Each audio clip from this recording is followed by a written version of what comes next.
seulement, mais travailler pour créer des choses en plat des jeunes. Non, non, non, les dirigeants africains, les dirigeants sont comme ça. Les grandes gueules.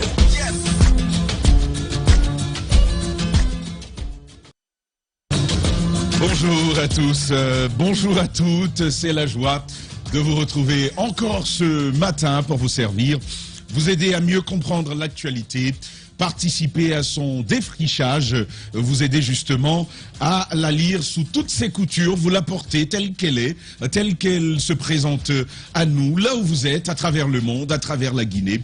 C'est un plaisir tous les matins de vous retrouver. Vous pouvez, comme à l'accoutumée, réagir à cette émission. Vous qui utilisez Twitter, le secret, il s'affiche la formule, pardon, elle s'affiche au bas de votre petit écran, le hashtag espace GG, ou tout simplement par SMS au plus 224 657 39 13 13. Vous êtes à l'étranger, vous êtes en Guinée, vous pouvez tout simplement nous écrire et votre avis sera relayé à l'antenne si vous n'insultez personne. Nous l'avons annoncé hier, nous y sommes donc ce matin, Fria, la ville de l'alumine blanchie, et ce n'est pas de neige. Depuis maintenant un an, une poudre blanchâtre s'échappant des cheminées de la vieille usine de Russal se répand sur la petite ville qui blanchit progressivement. Cette blancheur, ce déchet d'usine, c'est de la poudre d'alumine dont l'inhalation prolongée provoque chez les êtres vivants, tous confondus par ailleurs, de graves pépins de santé, en l'occurrence respiratoires. Malgré de longues alertes et une série d'actions répétées, la pollution continue pour des populations déjà fortement éprouvées à Fria. On aborde donc la question de la pollution de l'environnement dans la ville de Fria ce matin avec Alassane Aïssatou Silla. Il est coordinateur du collectif des citoyens pour la lutte contre la pollution à Fria. Et puis derrière lui, quelqu'un qui va représenter l'État et nous dire ce qu'il en est. Zaou Guilavogui. Zaou Guilavogui est directeur préfectoral de l'environnement de Fria. Vous l'entendrez sur cette question spécifique. Nous avons par ailleurs eu le département, des responsables assignés à cette situation qui nous ont apporté un éclairage que nous partagerons avec vous. Ces sujets-là et d'autres viennent faire le menu de ce matin. Nous sommes heureux de vous retrouver. Antoine Koroma, bonjour. Bonjour Tamba, bonjour à tous. Bienvenue, bonjour ça va? Ça va très bien. Bonjour au ministre Bill de Sam à nouveau ce matin. Il y a quoi encore là? Oui, tu sais, Bill de Sam, il continue de plus belle à montrer toute sa méconnaissance, encore une fois, du fonctionnement de l'administration. Et depuis quelques jours, on constate qu'il a à nouveau fait une sortie contre le BGDA. D'accord. On apprend qu'il y a un audit qui a été lancé pour voir clair dans la gestion du directeur. Mais avant la sortie des résultats de cet audit, le ministre, devant les artistes, a déjà fait une communication pour un peu donner sa position. Oui, mais c'est la transparence. Justement. Qu'est-ce qu'il a dit? Sauf qu'il y a un problème. On a l'impression que le ministre se fait... il est en train d'être, je dirais pas trompé, mais on a l'impression qu'il y a des personnes qui ont envie de régler des comptes et qui, parce qu'au départ, ce n'était pas sa position initiale. C'est de bonne guerre de demander ce qui s'est passé justement, dans une gestion. Mais lorsque vous faites une demande de la sorte, vous attendez que les résultats de l'audit sortent. Mais qu'est-ce qu'il a dit? Qu'est-ce qui est mauvais? Il a dit clairement que la gestion au BGDA n'est pas nette et qu'il attendait que je finisse. Mais lorsque vous demandez un audit... C'est certainement le ministre, il a des raisons de dire cela. Il a des informations que nous n'avons pas, Antoine. Non, vous ne comprenez pas. Quand vous demandez un audit dans un service, à mon avis, vous devez attendre que l'audit que vous avez demandé, vous avez commandité, finisse son travail avant que vous ne vous prononciez là-dessus. Mais vous ne pouvez pas, parce qu'il y a des soupçons, ça dépend. Soupçons de règlement de compte dans cette histoire. Qui règle les comptes à qui, Antoine? Justement. Ça dépend. Il y a pas de... Il est venu, il a vu peut-être déjà. Il a vu. Il va commanditer un audit, mais il a déjà commandité un audit.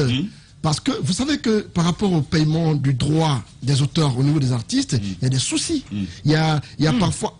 quand tu dis souci, toi tu as preuve de ça? Ahmed, laisse-moi finir. C'est moi qui ai preuve de ça. Qui a évoqué le sujet. Laisse-moi finir. Ahmed, on n'est pas à Yopougo. Lui, il dit qu'il y a des soucis. Voilà, lui, maintenant, il juge déjà. Et il dit que le ministre n'avait pas le droit de le dire. C'est un sujet sur lequel on va revenir. En fait, tu fais la même chose que ce que tu reproches au ministre ce matin. En fait, ce que je reproche au ministre, c'est le fait d'aller vite en besogne. Vous ne pouvez pas commanditer un audit et vous prononcer sur les résultats de l'audit alors que ça vient à peine de commencer. Au moins, lui, toi, tu n'as même pas commandité. Il a dit que c'était pas clair. Il a dit que c'était pas clair. Il a parlé de mauvaise gestion et tout ça. Il a parlé de détournement par endroit à l'OGP, par l'OGP au BGDA, ce qui pour moi est une façon pour moi d'aller vite en besogne, parce que ce qui se sous-entend, c'est qu'il y a des personnes qui veulent régler des comptes. Bill de Sam vient d'arriver, à mon avis, il doit prendre le temps de s'imprégner du fonctionnement des choses avant toute déclaration. Parfait. Parce que les conséquences, c'est quoi? Il y a déjà eu des prises de position de part et d'autre. Il y a des artistes qui ont déjà commencé à faire des sorties pour dire que le ministre, la communication du ministre n'était pas opportune et que ce n'était pas fondé. Dans les jours à venir, on a des éléments sur lesquels on va revenir. Je sais de quoi je parle. Le ministre, sur ce dossier, il est allé vite en besogne parce que sur ce coup, il y a des éléments qu'on a sous la main qui atteste clairement que le ministre, sur ce coup-là, est en train de foncer droit dans le mur. Écoutez, le ministre peut dire ce qu'il veut, il y a le droit, il y a le contradictoire. Qu'il fasse attention. Il y a le droit du contradictoire. Le ministère de la Culture, surtout la culture guinéenne, tu sais. Elle est assez pourrie, il y a des soucis à ce niveau. Ah bah voilà. Il y a le principe du contradictoire, et donc la directrice pourra, si elle est incriminée, faire valoir... Non, c'est pas une femme, quand même, c'est un directeur. Ah d'accord, donc ce directeur pourra faire valoir son droit, justement, et on saura ce qu'il en est. Et au-delà de le défendre, je ne le défends pas du tout. J'ai dit juste qu'il y a un audit qui est lancé. Personne n'a dit que tu le défendais. Il faut attendre que l'audit finisse. Personne n'a dit que tu le défendais. Voilà, il faut attendre la fin de l'audit. Voilà. Et donc, Antoine, ce matin, vous l'avez entendu, il faut simplement rappeler que le ministre a des informations que tous n'ont pas forcément. Mon cher Jacques, bonjour. Bonjour Tamba, bonjour à tous. Antoine qui voulait pas la lâcher. Mais il voulait pas lâcher. D'abord, il a vu Paul, il a fait un peu comme Kouressi Condé. Vous savez, Kouressi, quand il est parti à la maison de la presse, quand il avait tenu son discours de ping-pong là, il va... Son discours de ping-pong. Oui, quand il est allé à la maison de la presse, il voit Thierno Amadou Bonnet, il dit non, ça c'est pas bon. Il dit tout le monde est là, c'est bon, mais avec Thierno Amadou, il dit c'est pas bon. Et effectivement, quand il a quitté là, Thierno a fait un article qui a révélé un peu sa contradiction avec sa propre personne. Donc Antoine voit Paul ce matin, il dit c'est pas bon. Et puis il est en rouge en plus. Donc c'est un peu ça. Ben, on va voir ce qu'il en est. Et clairement, on va parler Fegui Foot avec notre spécialiste, le brillant Paul Fatia. Bonjour Paul. Bonjour Tamba, bonjour à tous. Bienvenue. Merci. Tu sais, on est tous forestiers, hein, mais toi, tu es plus que nous. Ah bon? Oui, tout le temps, cravate, non, 40 degrés, non, Paul, il est toujours... oui, tu n'es pas au courant? C'est le président de la webalogie, de la sapologie à espace. Il est indétrônable. Non. Je suis d'accord. Il est tout fleuri c'est notre président. Ce matin, notre Paul Fatia. Et puis Ahmed, bonjour. Si, c'est des compliments. Bienvenue dans les grandes gueules. Merci. Et Paul, on ouvre avec toi la Fegui Foot, d'importantes évolutions au niveau de la structure. Justement, la toute dernière évolution, c'est cette mise sous tutelle de la Fédération guinéenne de football, mise sous tutelle de la FIFA. La FIFA qui a décidé officiellement hier, lundi 29 novembre, d'installer un comité de normalisation au sein de la Fédération guinéenne de football, même si dans l'après-midi, on a vu un communiqué diffusé par le ministère en charge des sports, un communiqué dans lequel le ministère dit avoir reçu une correspondance de la FIFA qui date du 25 novembre, c'est-à-dire qu'il y a 4 jours que le ministère des Sports avait connaissance de l'information, c'est-à-dire de la mise sous tutelle de la Fédération guinéenne de football par la FIFA. Maintenant, le comité de normalisation est officiellement mis en place et en Guinée et au Tchad, mais pour des raisons nettement distinctes. En Guinée, c'est en raison des illégalités, des incohérences et des incongruités qui ont éclaboussé le processus électoral qui avait été mis en berne par la FIFA. Au Tchad, c'est l'immixtion avérée des pouvoirs publics dans la gestion du football lorsque le ministère en charge des sports a suspendu la fédération, ce qui constitue une violation de l'éthique du football et qui n'a pas laissé indifférente la FIFA, qui a donc décidé de sévir et en effectuant ce léger coup de balai et en Guinée et au Tchad. Maintenant, les personnes qui vont composer le CONOR vont être nommées dans les prochains jours. Le CONOR qui aura pour mission de gérer les affaires courantes de la Fédération guinéenne de football, d'évaluer la nécessité de réviser ou pas les statuts qui vont, disons, régir le processus électoral conformément aux exigences statutaires auxquelles sont assujetties toutes les associations membres du grand ensemble qui est la FIFA, et également mettre à plat toutes les commissions qui se sont rendues coupables de telles incohérences dans la gestion de la procédure électorale du mois de mars dernier. Donc pour ces raisons, la FIFA a donc décidé d'installer un comité de normalisation qui va gérer les affaires courantes dont le mandat court jusqu'au 30 juin 2022, à préciser que le mandat est bien reconductible. Allez, le mandat qui est reconductible, mais on va parler... Commençons par le commencement. À quel moment fait-on appel à un comité de normalisation, Paul Fatia? Alors, on fait appel à un comité de normalisation lorsqu'il y a une crise institutionnelle, fonctionnelle dans un pays, lorsque il y a une crise, un déficit de résultats techniques, lorsque par exemple au sein d'un même bureau exécutif, on ne siffle plus dans la même trompette, les membres du bureau exécutif, lorsqu'ils sont nettement en déphasage par rapport à la gestion du football et que cela aboutisse à des positions tranchées, lorsque au sujet d'une procédure électorale par exemple il y a tellement d'interprétations subjectives, parfois même de mauvaise foi inspirées par des arrière-pensées égoïstes. Donc pour ces raisons-là, lorsque les acteurs eux-mêmes n'arrivent pas à s'entendre sur comment gérer le football, comment organiser un congrès électif devant aboutir à la mise en place d'un bureau exécutif, lorsque ces acteurs n'arrivent pas à s'entendre et que la FIFA est constamment saisie par des plaintes venant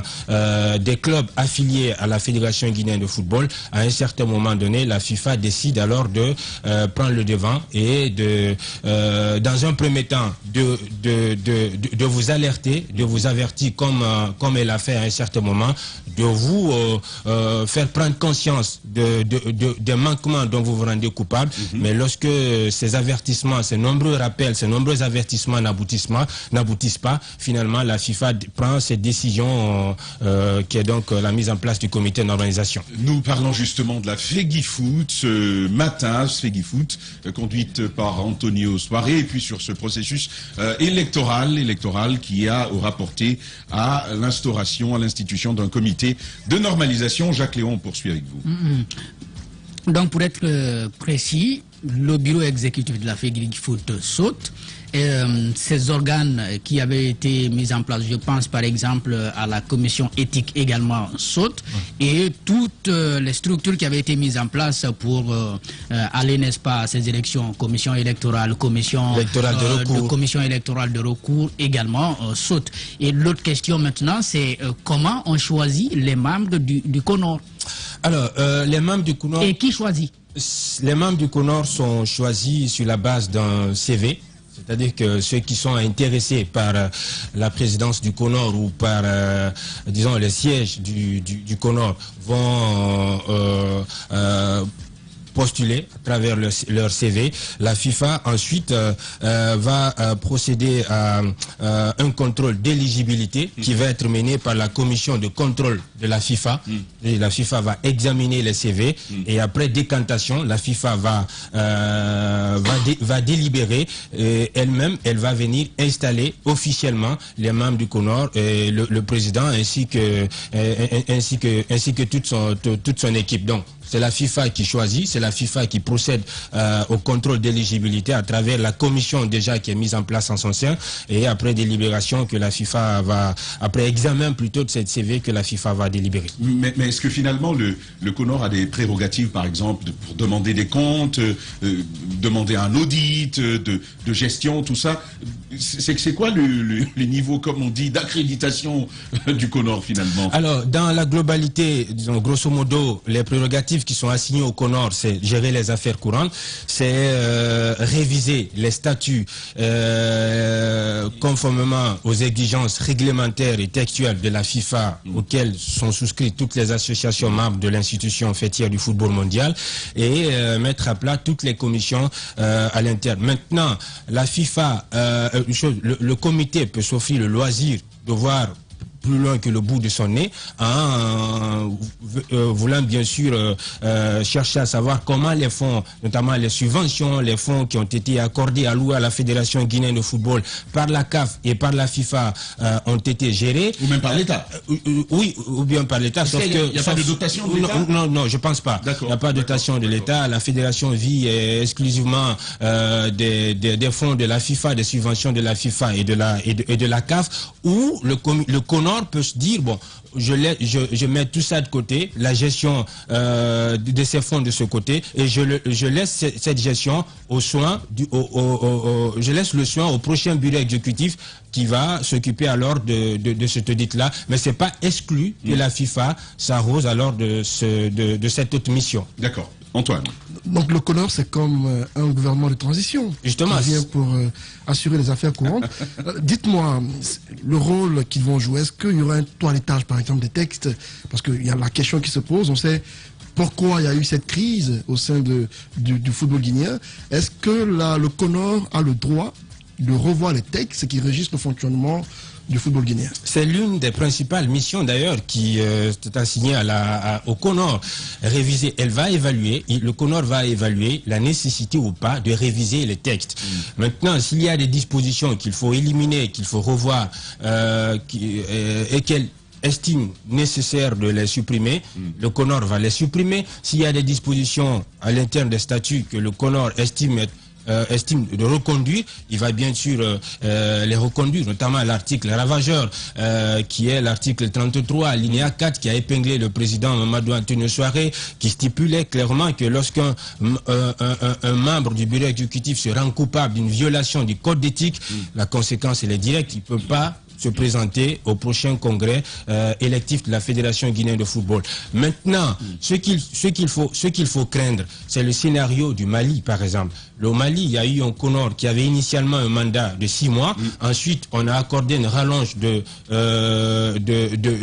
8 mois. Finalement, on s'est retrouvé dans une transition éternelle qui s'est rallongé jusqu'à 20 mois au Mali. Qu'est-ce qu'on a constaté? Les membres du CONOR qui ont été mis en place par la FIFA avaient clairement affiché un penchant pour un des deux camps qui était en conflit. Maintenant, c'est de craindre que les membres du CONOR qui viennent là, qui vont venir, qu'ils soient à la solde d'un des acteurs majeurs de ce football-là, et qu'ils ne taillent les textes ou les statuts pour baliser le chemin pour un retour ou bien pour favoriser l'élection d'un acteur à la prochaine élection de la Fédération. Et d'ailleurs, permet Antoine, dans cette logique-là, il n'y a plus grand-chose à craindre, et ça c'est d'ailleurs une information Espace FM, Espace TV. Il s'appelle Kerfala Camara, KPC. KPC ne sera pas candidat à la présidence de la FEGIFOOT. Cette fois, nous avons eu l'information, mon cher Paul. Oui, c'est une exclusivité. Radio Espace TV, le président Kerfala Persson Camara, président du AFIA-FC, a donc décidé de se retirer de la course à la présidence de la Fédération guinéenne de football. On attend que ce soit acté par une déclaration, un communiqué officiel, mais c'est déjà le cas. Oui, c'est déjà le cas.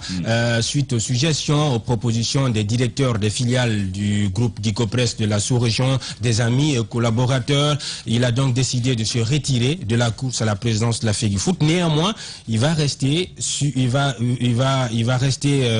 continuer à œuvrer dans le football guinéen. Il va continuer à investir, à présider l'UAFIA FC, qui est en train de revenir petit à petit sur l'échiquier continental, et il va continuer à investir également dans son académie KPC à Horira, où il est en train de s'aimer les graines des futurs champions inspirés des exploits de Piti Souri et de Chérif Souleymane. Moi j'ai envie de dire, c'est pas mieux ça, c'est pas mieux. D'ailleurs, il y a cette question qu'un auditeur nous pose: est-ce que M. Antonio Souaré pourrait être éligible au prochain congrès électif de la FEGIFOOT?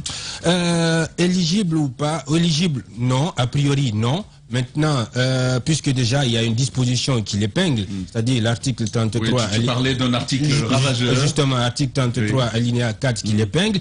Maintenant, c'est pourquoi j'ai dit il faut craindre. Si le comité de normalisation... Si on modifie les textes... Exactement. Si on modifie les textes et qu'on élimine cette disposition, c'est-à-dire qu'on lui balise le retour, le chemin pour un retour aux affaires, il n'y a pas de raison qu'il ne soit pas candidat au prochain congrès électif de la Fédération guinéenne de football. Antoine. Est-ce qu'il y a des noms, de personnes qui veulent briguer la tête du Conor? Est-ce qu'il y a des noms qu'on connaît déjà qui pourraient être désignés pour assurer cette mission? Alors, les noms avaient filtré bien avant cette décision officielle de la FIFA. Vous savez, cette information, c'est un quotidien électronique Conakry Sport qui avait lâché cette information. Et puis, du coup, il y a un vent de panique qui s'est emparé de la maison. On a vu tous les communicants, tous les pourfendeurs pro-fédération, pro-Antonio, toute une machine qui s'est mise en branle pour tenter de... Antonio a beaucoup de pro dans ce pays. Justement, il a trop de pros. Donc toute cette machine qui s'est mise en branle pour tenter de démonter ce qu'ils appelaient spéculation, rumeur, tout ça. Il y a des noms quand même qui s'étaient dégagés. Il y a par exemple Djibril Diarabeken, il y a Djalikatou, ancien député. Djalikatou. Il y a également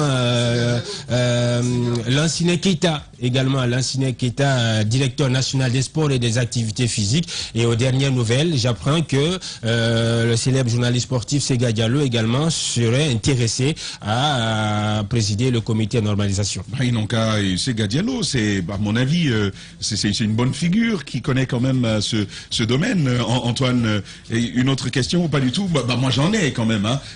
Cette vague c'est un fichier intéressant que nous avons pu avoir de dotation, d'allocation de la FIFA et de la CAF à la Fédération guinéenne de football sur quelques années, c'est beaucoup d'argent. Hein.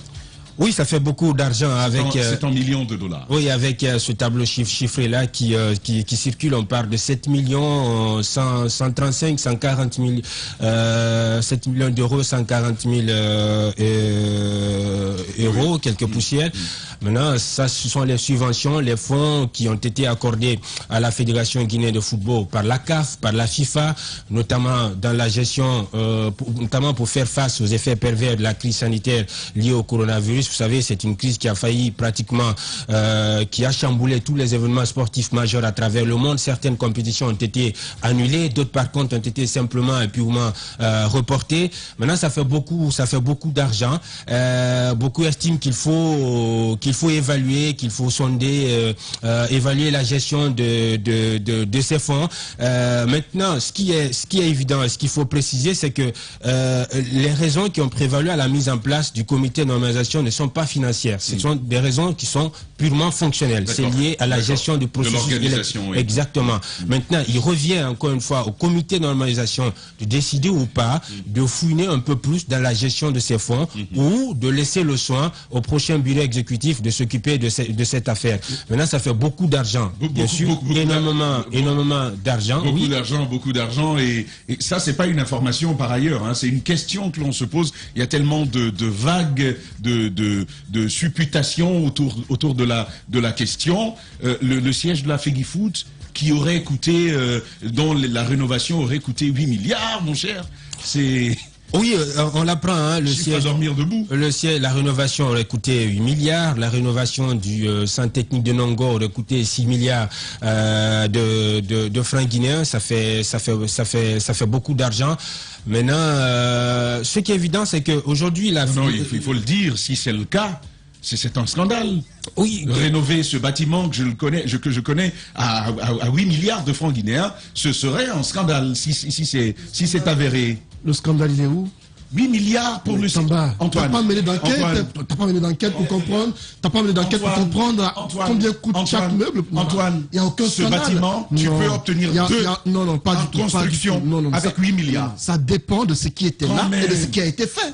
Vous ne pouvez pas tout de suite, sur un coup de tête, dire que c'est un scandale, alors que vous n'êtes pas venu d'enquête. 8 milliards. Pour comprendre comment les travaux ont été. On dit 6 milliards. C'est ce que Paul a dit. Non, 6 milliards, c'est sur un autre. C'est ce que je dis. Pour rénover. Même si c'était 10 milliards. Pour rénover. Mais attendez, Tamba. Il y a eu des travaux qui ont été faits là. Vous ne pouvez pas me dire, sans aucun élément, dire que avec 8 milliards, on ne peut pas rénover une infrastructure. Non, parce que c'est pas une infrastructure. J'ai vu le siège. On parle du siège que nous connaissons tous. Il a complètement changé, Tamba.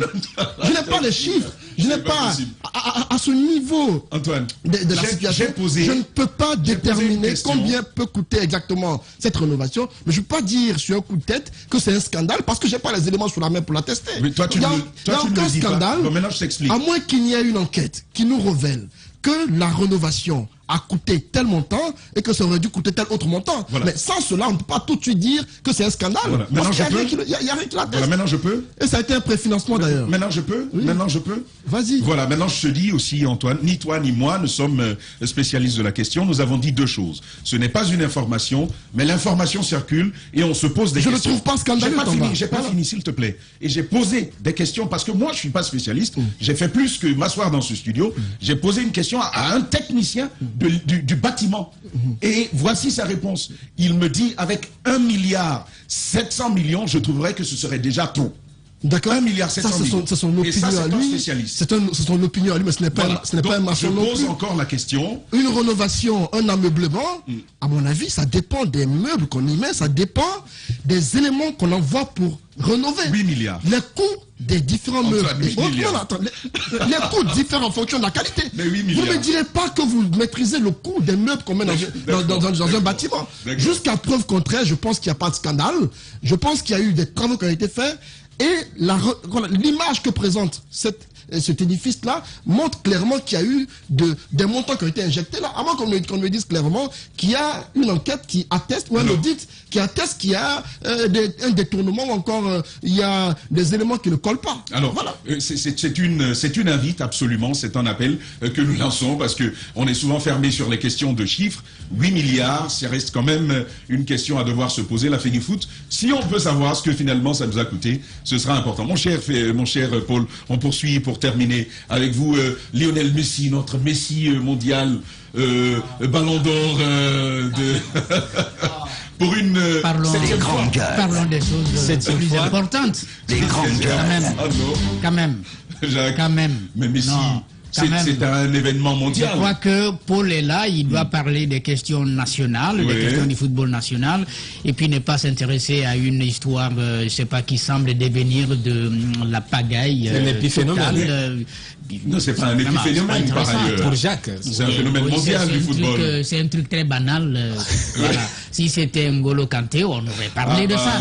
Mais quelqu'un qu'on est en train de présenter comme un instrument marketing, du marketing, je crois qu'il faut qu'on arrête ça. Et nous ne devons pas accompagner ça. Moi, je le dis, je suis très heureux. Je sais, parce que tu es un supporter. 7 fois Ballon d'Or. Paul, un dernier mot pour terminer. Alors, un dernier mot, c'est de souhaiter bonne chance au comité normalisation pour qu'enfin le football soit remis sur les rampes du développement, parce qu'on a envie de parler du jeu, on a envie de parler technique. Depuis cette débâcle qu'on a essuyé à la Coupe d'Afrique des Nations Égypte 2019, on nous a enfariné dans un feuilleton sempiternel qui était le Silly Gate. On nous a détourné de l'essentiel, on n'a pas parlé technique. On a envie de savoir comment le Silly va se préparer, quels vont être les champs du Silly du côté du Cameroun, qui va conduire le Silly national, où le Silly va effectuer son stage de préparation. Voilà les vraies questions techniques aujourd'hui qu'on a envie de poser aux autorités en charge des sports, notamment au ministre des Sports Béa Diallo, même si on apprend qu'il afficherait déjà un penchant pour le duo, le tandem Kaba Diawara et Mandjou Diallo. Et pour ça, il va falloir déjà nous dire combien a coûté la rénovation de la Fegifoot. Merci mon cher Paul d'être passé dans les grandes gueules. On poursuit cette émission, restez avec nous. Espace TV Guinée est sur YouTube. Abonne-toi. Espace Guinée sur YouTube. Espace TV en avance sur les réseaux sociaux. Radio Espace, les grandes gueules. Leur spécialité, c'est la démesure totale. Tant qu'ils ne changeront pas, nous ne changerons pas non plus. Les grandes gueules, à suivre tous les jours sur la radio d'opinion. Radio Espace. L'idée des grandes gueules n'est pas d'être un petit village, dans sa fierté, face à tous les autres journalistes qui auraient renoncé. Ce que, de plus, nous ne croyons pas. Notre idée est plutôt de faire école, d'aider tout le monde et de constituer un laboratoire utile à tout le monde. Ici commence l'actualité de la Guinée. Bienvenue chez les GG. Chez les GG, nous pensons comme JMJ. Dire la vérité. La vérité, qu'elle plaise ou qu'elle blesse, est une pertinente attitude de sagesse. Le journalisme est la plus grande aventure humaine car il est mission, passion, vision, interrogation.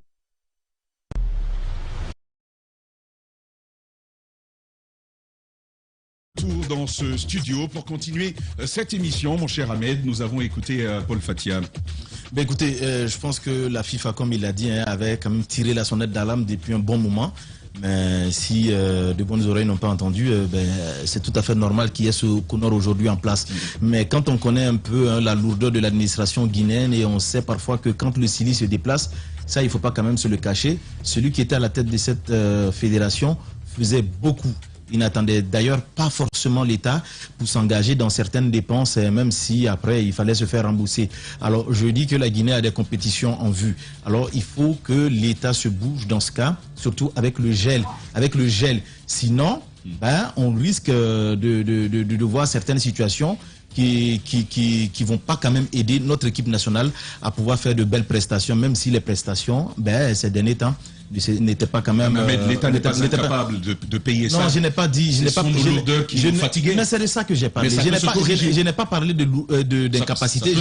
J'ai parlé de lourdeur. Oui, ça peut se corriger. Mais n'oubliez pas qu'au même moment où nous sommes en train de parler, il y a des départements, par exemple, qui ont du mal encore à payer les travailleurs, alors que tout simplement, même si on a gelé les comptes, on a demandé de libérer quand même les salaires. Même à ce niveau, on a encore des problèmes. Donc pour une question de football, je me demande, est-ce qu'il n'y aura pas aussi ce genre de situation, ce qui pourrait quand même négativement impacter les actions du Sili national sur le terrain. Donc j'en appelle quand même à la clairvoyance de l'État pour dire que c'est vrai, des gens ont mis la main à la poche, ont continué de mettre la main à la poche pour aider ce Sili national. À un moment, ça doit s'arrêter. C'est vrai que la FIFA paye quelque chose, mais l'État aussi a des responsabilités vis-à-vis de l'équipe nationale, alors que le département ne soit pas là tout le temps à courir derrière eux. Parce que si Antonio n'est pas là, il est tout à fait libre.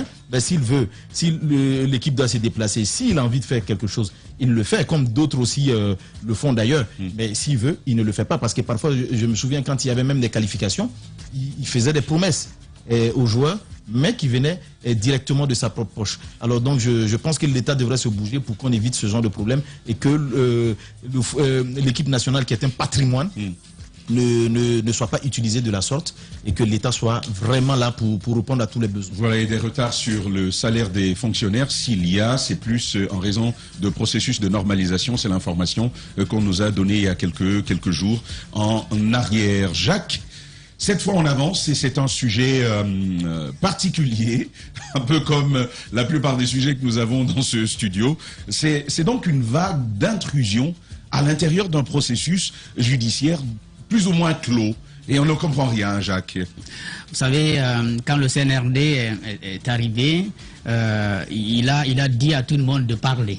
Et nos magistrats ont été devant le président pour dire qu'ils vont maintenant travailler en toute liberté parce que leurs décisions étaient guidées par l'exécutif ou ils rendaient des décisions qui n'étaient pas exécutées, bloquées donc par des politiques.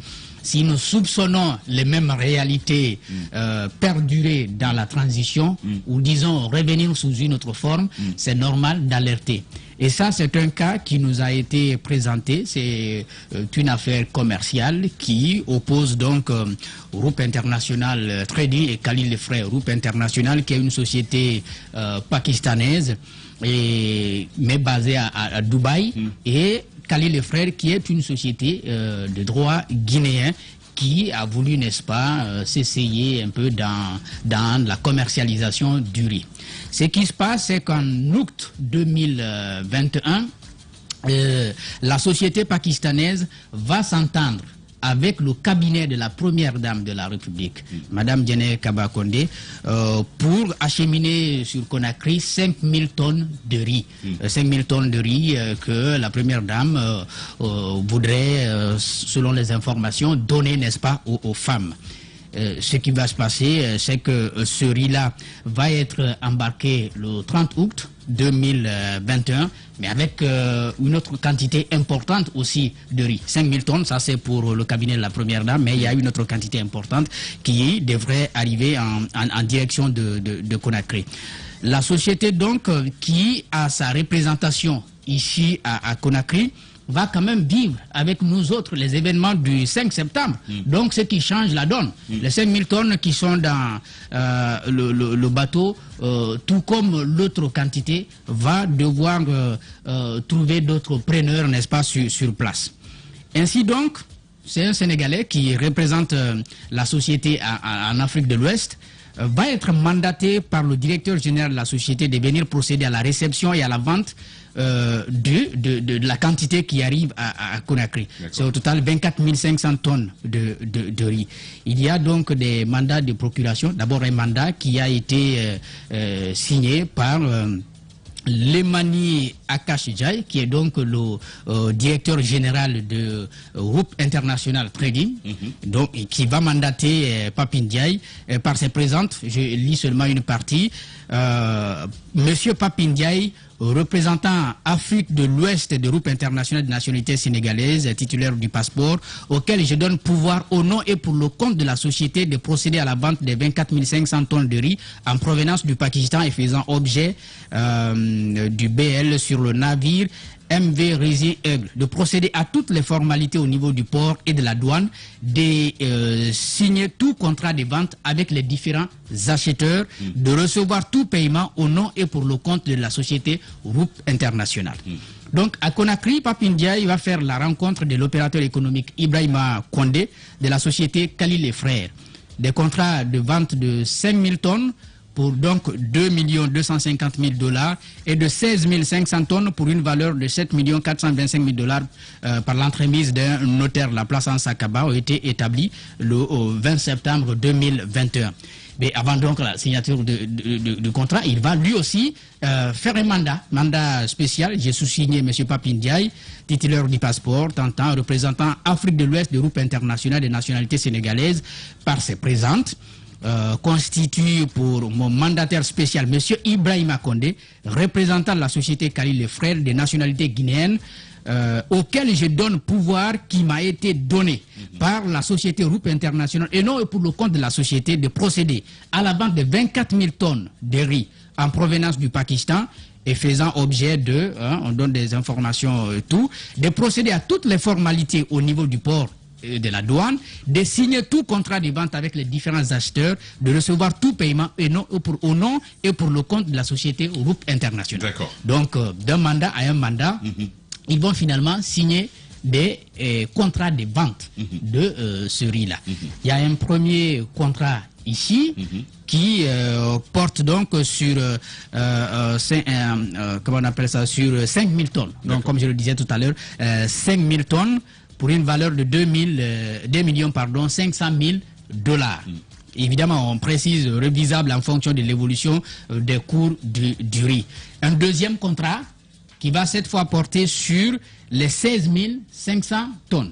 Vous avez donc 21 000 tonnes comme ça, sur lesquelles les deux contrats ont été signés et qui engagent donc, de par la procuration que je viens de lire tout à l'heure, M. Ibrahima Kondé, à recevoir ce riz et à le vendre. Ce qui va se passer le 6 octobre, le navire accoste donc au port de Conakry, Groupe International, qui avait déjà reçu quand même de l'argent. J'ai des reçus ici et des attestations signées par M. Papindiaï. Attestation de paiement en espèces.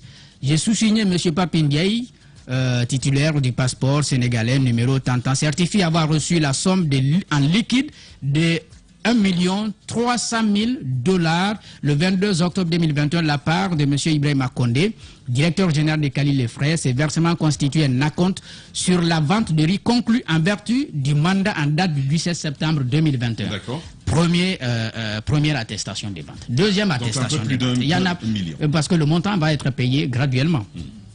Attestation de paiement en espèces. Je sous-signe M. Papindiaï, titulaire du passeport tant. Certifie avoir reçu la somme en liquide de 2 millions de $, le 6 octobre 2021 de la part de M. Ibrahima Condé.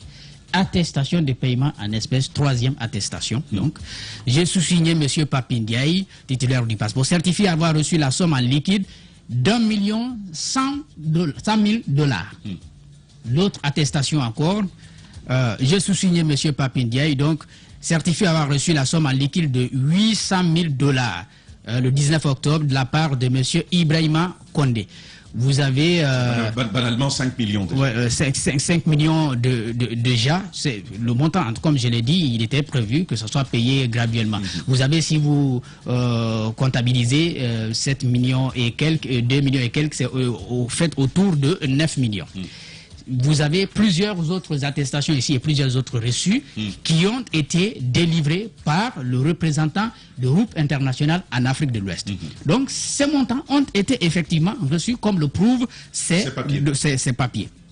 Le groupe international reçoit le riz, le dépote et commence à livrer à d'autres commerçants. Ici, à d'autres commerçants, autres que... Non, il n'a même pas pris attache avec Ibrahima Condé. Dès que le riz va arriver, il va commencer à donner à d'autres commerçants. Donc finalement, Ibrahima de la société Khalil et Frères va saisir le tribunal du commerce pour lui mettre au courant de la situation.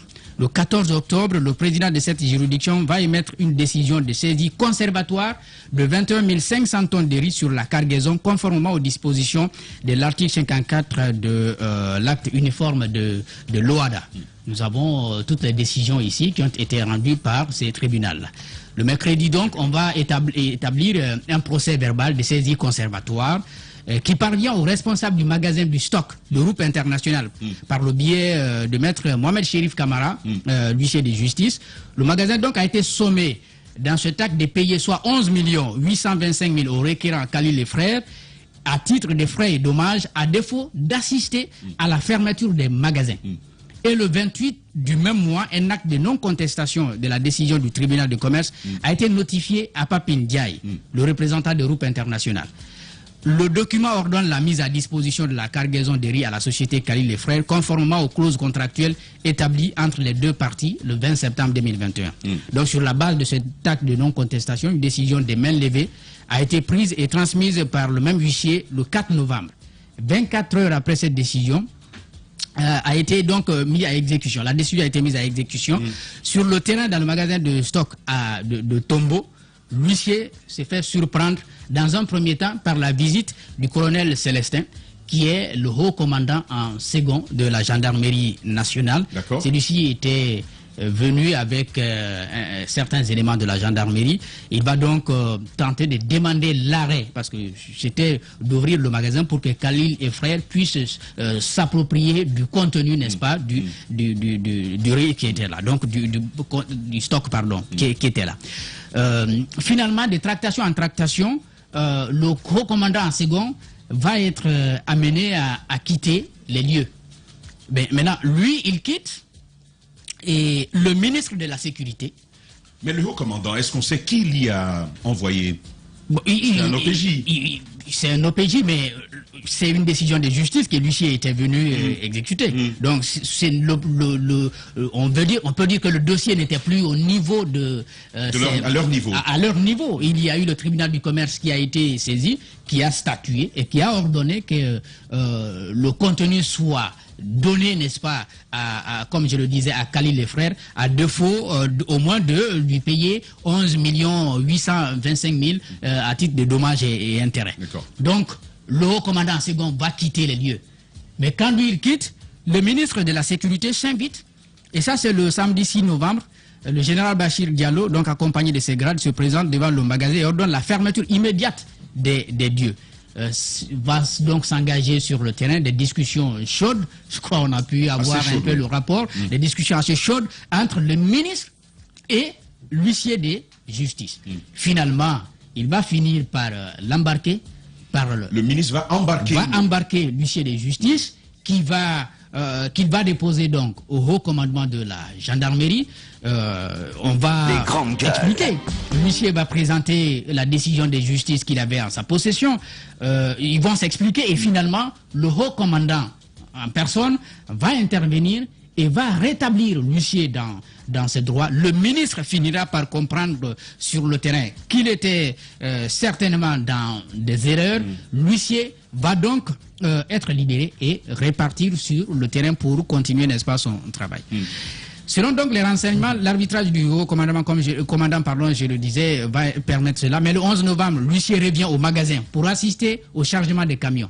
Aux environs de 18h, un groupe de gendarmes débarque encore sur les lieux sur ordre, dit-on, du substitut du procureur de Kaloum pour fermer les magasins.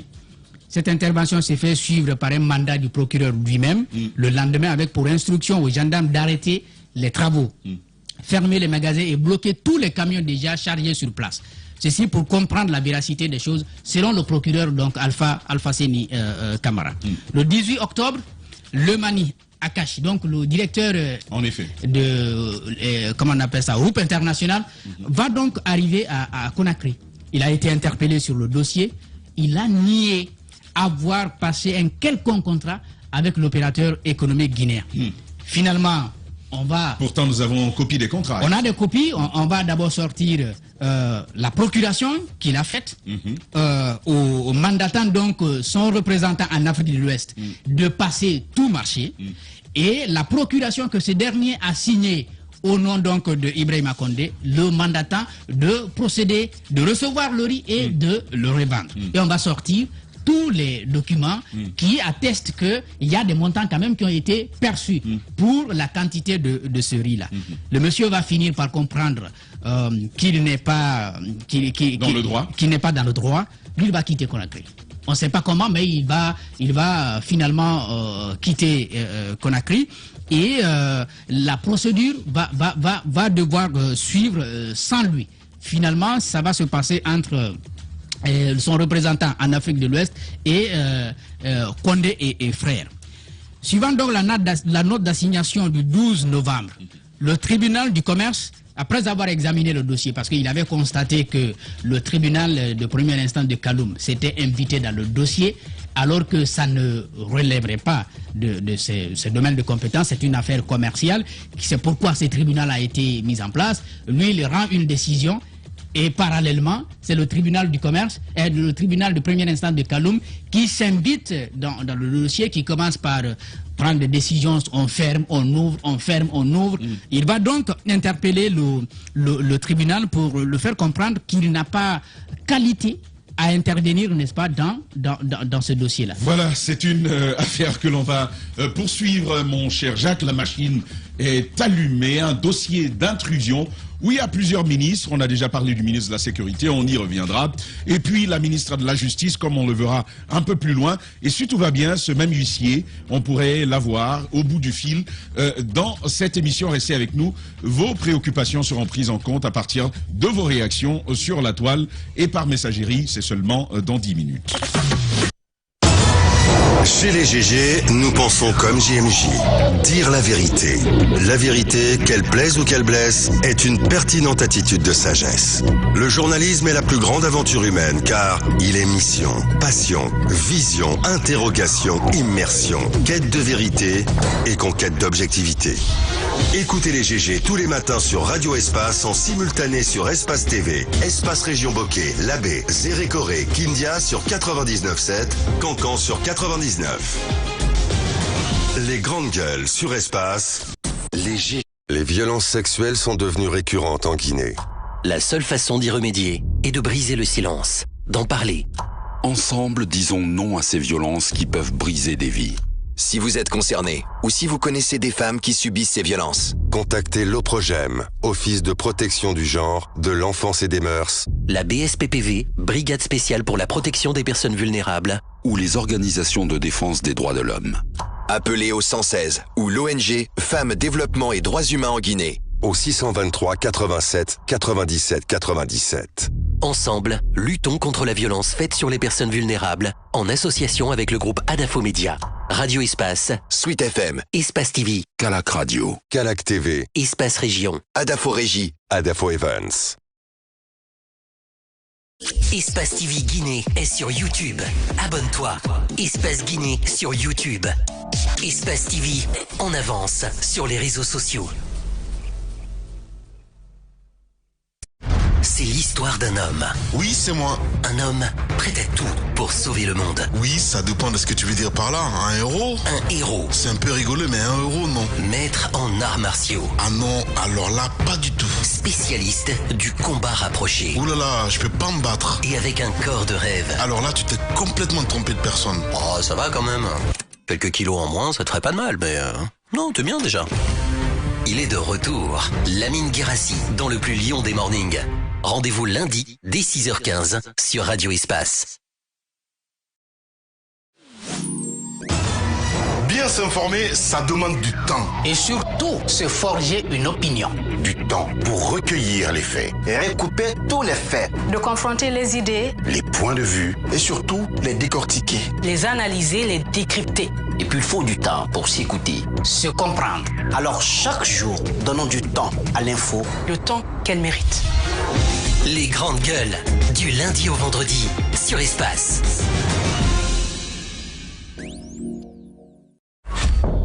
En route pour de nouveaux horizons. Aventure, évasion, rencontre, partage, dépaysement. Voir la Guinée autrement.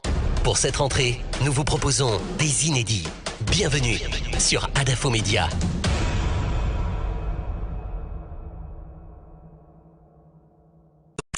Eh oh, c'est Lamine. Il est de retour. Lamine Guérassi dans le plus lion des mornings. Dès lundi avec tous les moments du matin. Tu n'as pas mis un peu de reverb par là? Ah non, pas du tout. Bon, ok. À lundi. Les violences sexuelles sont devenues récurrentes en Guinée. La seule façon d'y remédier est de briser le silence, d'en parler. Ensemble, disons non à ces violences qui peuvent briser des vies. Si vous êtes concerné ou si vous connaissez des femmes qui subissent ces violences, contactez l'OPROGEM, Office de protection du genre, de l'enfance et des mœurs, la BSPPV, Brigade spéciale pour la protection des personnes vulnérables, ou les organisations de défense des droits de l'homme.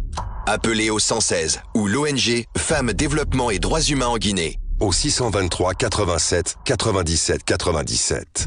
Ensemble, luttons contre la violence faite sur les personnes vulnérables en association avec le groupe Adafo Média, Radio Espace, Sweet FM, Espace TV, Calac Radio, Calac TV, Espace Région, Adafo Régie, Adafo Events. Vivez une fête sensationnelle, mortelle, exceptionnelle. Multidimensionnelle peut-être? Non, désolé. Ah, d'accord. Ce modèle d'annonce, il n'y a que Adafo Média pour le faire. Pour toute information, contactez-nous 628 06 06 60. Adafo Média. Et si vous commenciez maintenant?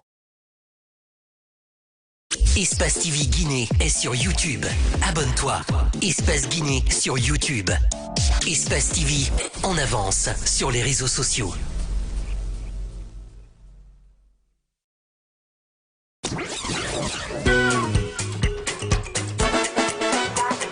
Calac Radio. Calac Radio. Womasiki. Woma Radio. Calac Radio.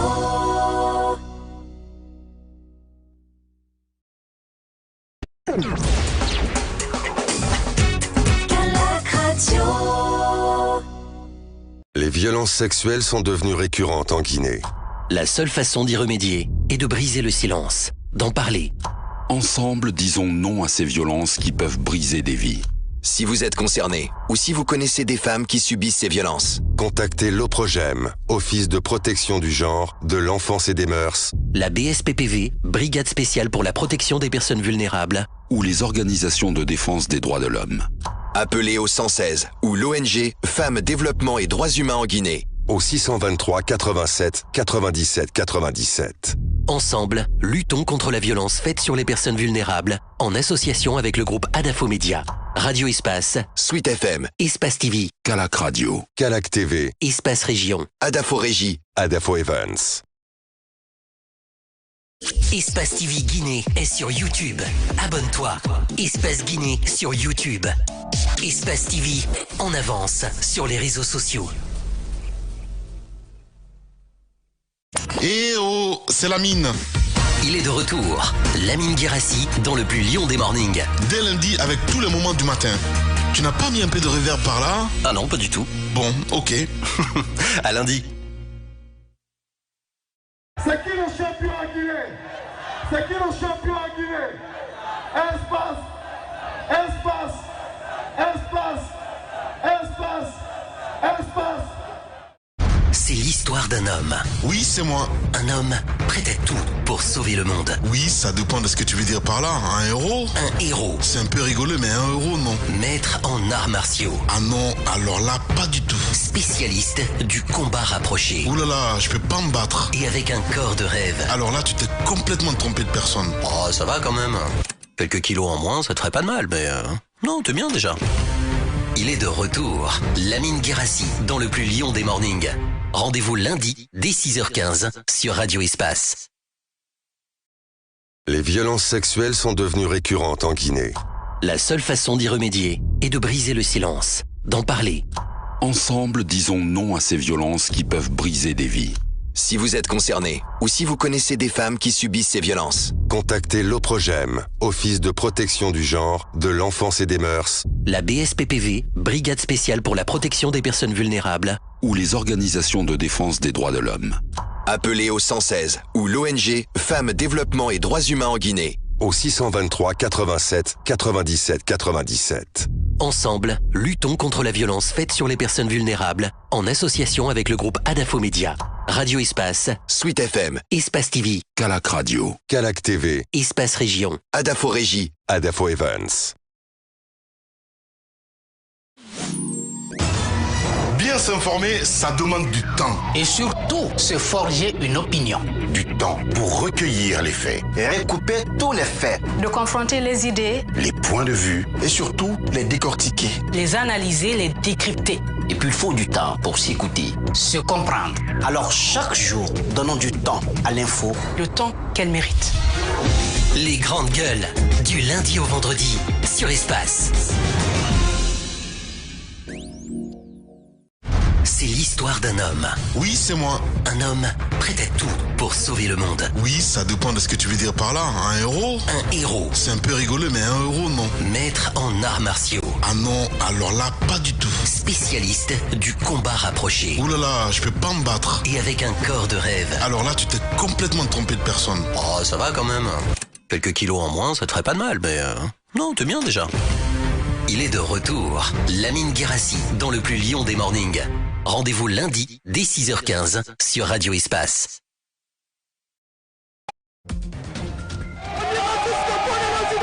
Des réactions à Conakry recueillies par notre partenaire, l'Espace TV. Espace TV Guinée est sur YouTube. Abonne-toi. Espace Guinée sur YouTube. Espace TV en avance sur les réseaux sociaux. Les violences sexuelles sont devenues récurrentes en Guinée. La seule façon d'y remédier est de briser le silence, d'en parler. Ensemble, disons non à ces violences qui peuvent briser des vies. Si vous êtes concerné ou si vous connaissez des femmes qui subissent ces violences, contactez l'Oprogem, Office de protection du genre, de l'enfance et des mœurs, la BSPPV, Brigade spéciale pour la protection des personnes vulnérables, ou les organisations de défense des droits de l'homme. Appelez au 116 ou l'ONG Femmes, Développement et Droits Humains en Guinée. Au 623 87 97 97. Ensemble, luttons contre la violence faite sur les personnes vulnérables en association avec le groupe Adafo Média. Radio Espace, Suite FM, Espace TV, Calac Radio, Calac TV, Espace Région, Adafo Régie, Adafo Evans. Les talents sûrs ne meurent jamais. Quelles que soient les épreuves, les difficultés, les crises, les circonstances, ils arrivent toujours à se surpasser et restent sous les projecteurs. Avec l'audace, tout devient possible. Les plus beaux palmarès de l'audiovisuel guinéen, c'est sur Adafo Média. Adafo Média, le futur, vivons-le ensemble.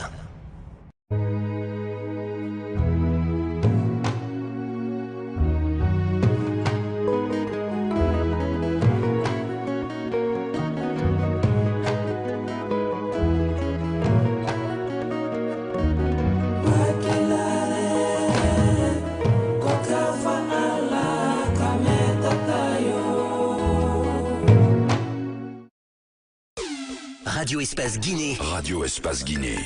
Amalapouya, Gorée, Koréra, Boubouya, Dabis, Pont-de-Fer, Solaya, Limania, Katako, Kolaboui, Filira, Amdalaï sur 99.7. Radio Espace Kakandé, la plus bagataille. La plus bagataille des radios. Eh oh, c'est la mine. Il est de retour. Lamine Guérassi dans le plus lion des mornings. Dès lundi avec tous les moments du matin.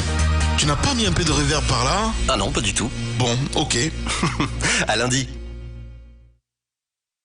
Les violences sexuelles sont devenues récurrentes en Guinée. La seule façon d'y remédier est de briser le silence, d'en parler. Ensemble, disons non à ces violences qui peuvent briser des vies.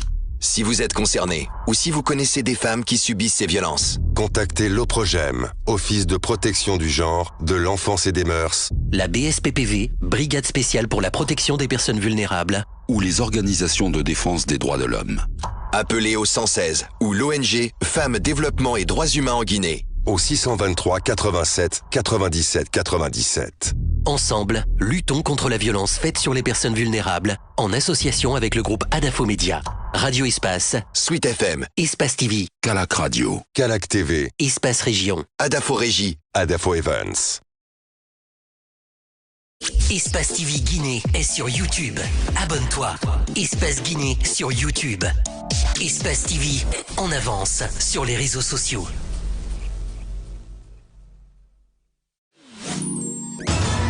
Bien s'informer, ça demande du temps. Et surtout, se forger une opinion.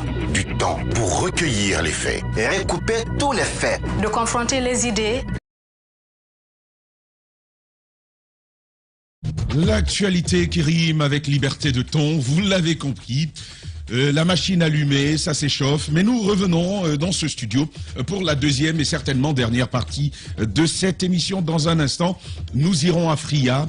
Afria qui blanchit, Afria qui reçoit de la poudre d'alumine, et ce n'est pas pour arranger la respiration et la santé des populations là-bas.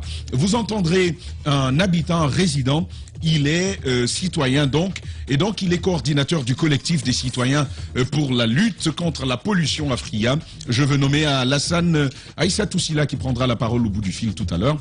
Et puis derrière lui, monsieur Zaougui Lavogui, directeur préfectoral de l'environnement de Fria. Ils nous diront quelle est la situation, quelles sont les mesures qui ont été prises pour régler ce problème dans la ville minière. On revient en ce studio. La régie, c'est quand vous êtes prêts. On va faire lecture de messages avec le premier que l'on va lire, c'est Sidafa El-C Camara qui nous écrit bonjour les GG, bonjour à toute l'équipe. Tanda, je m'inquiète, je suis ni contre ni pour dans cette affaire d'audit, mais comment sera le résultat? Dites au CNRD que le peuple a le droit de tout savoir. C'est donc Sidafa Camara qui nous a écrit. Et puis Mamadou Diao Guinée qui nous écrit aussi. Il dit bonjour les GG. Faire des audits à chaque occasion d'un brusque changement n'est nullement une preuve de sérieuxité. Ouais, intéressant. De preuve de sérieux, il voulait dire surtout le contexte, surtout dans le contexte guinéen. Je pense qu'il y a plusieurs méthodes de stopper la corruption sans passer par un règlement de compte. Tout le monde est dedans. Mamadou Diao Guinée qui nous a écrit. Et puis c'est Jean-Louis Loy le bourgeois, un long kilométrique comme on dit. Bonjour le maestro, il faut marcher dans les villes minières pour toucher du doigt l'effet du réchauffement climatique. Je pense que ces sociétés d'exploitation indemnisent la population impactée, sauf que ces sommes sont détournées par nos autorités locales. Effectivement, mon cher CC, j'ai été à Fria il y a quelques moments, mon témoignage tout à l'heure. Bonjour les GG, si l'implication de la FIFA dans l'affaire de la Fegifoot, dans l'affaire Fegifoot, pourrait être une solution allant dans le sens de l'évolution du football guinéen, tant mieux. La Fegifoot était devenue une sorte de clan où chaque acteur avait son président à lui. C'est Kadiata Madi Shérif Kamak qui nous a écrit. Et puis Keita Mamadi Dr K est aussi avec nous ce matin. Bonjour les GG, la Fegifoot est à l'image des partis politiques, ils ne vont jamais s'entendre. Tamba, si ça ne va pas, qu'on supprime le foot pour un moment. Nous, on est fatigués de cette affaire de Fegifoot. Jacques est jaloux de notre messie planétaire. Ah oui, ça c'est vrai, mon cher Keita m'a dit Dr K, Jacques est jaloux. Lorsqu'il y a une crise institutionnelle au sein d'une fédération de foot, la FIFA serait dans le devoir de mettre en place le CONOR. Le comité doit travailler sur le toilettage des textes. De passage, félicitations à Messi, le seul joueur qui travaille 7 jours sur 7. On est d'accord. Paté Kourou Diallo donc a donc écrit ce message. Et puis, Tidiane Botegueba, le Camerounais, il nous écrit aussi. Je salue donc, la tutelle mise par la FIFA à l'encontre des dirigeants du football guinéen, car il y a trop d'incohérences là-dedans et je pense qu'il est temps de faire du nettoyage pour que le point soit remis sur les points soient remis sur le i. D'accord. Tidiane Botegueba depuis Douala au Cameroun. Merci, mon cher Tidiane. C'est comment? Et puis on continue. Youssef Kaba qui nous a écrit: le foot guinéen est dans une mauvaise passe depuis un long moment. Il est inadmissible que le CONOR soit un passage obligé après chaque mandat. Il est à l'image du pays qui semble être abonné aux transitions, pardon. Espérons que cela n'affecte pas notre participation à la CAN. Youssef Kaba qui a ainsi écrit. Et puis ce sera certainement le dernier, Youssouf Mario Godze Camara qui nous écrit aussi. Bonjour Tamba et à toute l'équipe des GG. Une décision tardive de la FIFA à un mois de la CAN. Je souhaite que le ministre s'implique pour la bonne réussite de ce CONOR en demandant à tous de mettre le pays au-dessus de leurs divergences. Youssouf Mario Godze Camara qui nous a écrit quelques messages directement envoyés à ma messagerie. Lamarana Yembarin qui dit: Tamba, il faut toujours rappeler au CNRD que la justice est la boussole. Et la boussole, la justice, c'est aussi la justice sociale africaine. Et puis Abdul Karim Mouloba nous a écrit par rapport à ce comité de normalisation, je soutiens qu'on mette Sega Diallo comme président de ce comité, car il a un niveau irréprochable et un technicien de haut niveau. Par contre, le ballon d'or de Messi, c'est l'arnaque du siècle, wallahi. Et mon cher Abdul Karim, arrête d'envoyer ce type de message. Messi, c'est le roi du football. Il faut bien s'entendre là-dessus. Ça fait quand même 7 ballons d'or. N'en déplaise à Jacques ce matin, Jacques qui est donc dans ce studio. Jacques, on repart avec vous. Oui, on va repartir avec vous sur ce dossier, ce dossier, comme on dit, rocambolesque, digne d'un film guinéen. Vas-y, mon cher. Donc, j'étais donc en train de dire que le tribunal du commerce va attirer l'attention du tribunal de première instance de Kaloum sur l'erreur qu'il était en train de commettre en s'invitant sur un dossier purement commercial qui a été déjà tranché par le procureur du TPI de Kaloum a émis une réquisition aux fins d'exécution de l'ordonnance du tribunal du commerce. Malheureusement, contre toute attente sur le terrain, l'huissier de justice se heurte à une opposition farouche d'un groupe de Libanais. Ça, c'est peut-être à ce niveau qu'il y a eu de l'évolution. D'accord. Et rien que hier, il y a eu beaucoup d'évolution. Le groupe de Libanais qui assure donc la garde des magasins pour le compte de la société donc pakistanaise. Ali Sadi qui est donc le patron de la société Sonit, qui a donc des magasins à l'intérieur du port, va, semble-t-il, mener beaucoup de tractations. Le riz qui est donc gardé par ces Libanais-là va rapidement être va finalement être vendu à l'armée. Ce qui se passe, c'est que Ali Sadi a un contrat, selon nos informations, avec l'armée. C'est lui qui livre donc les quantités importantes à l'armée à chaque fin du mois. Il a donc embarqué du riz qui retarde d'arriver sur Conakry. Et il se trouve qu'au sein du port, il y a ce riz qui est au cœur du conflit. Et le riz est dans son magasin. Donc il va passer un contrat rapidement, et il va mettre la main sur ce riz.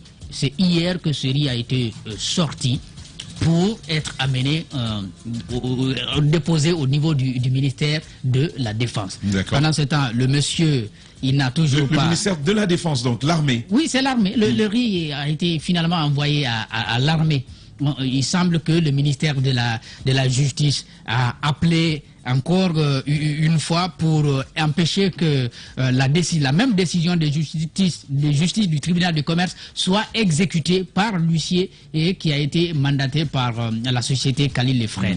Et finalement, les Libanais, comme je le dis, vont garder la quantité du riz qui finalement va échapper, et ce n'est plus la quantité totale, parce que au moins, je crois, 19 000 tonnes avaient déjà été vendues.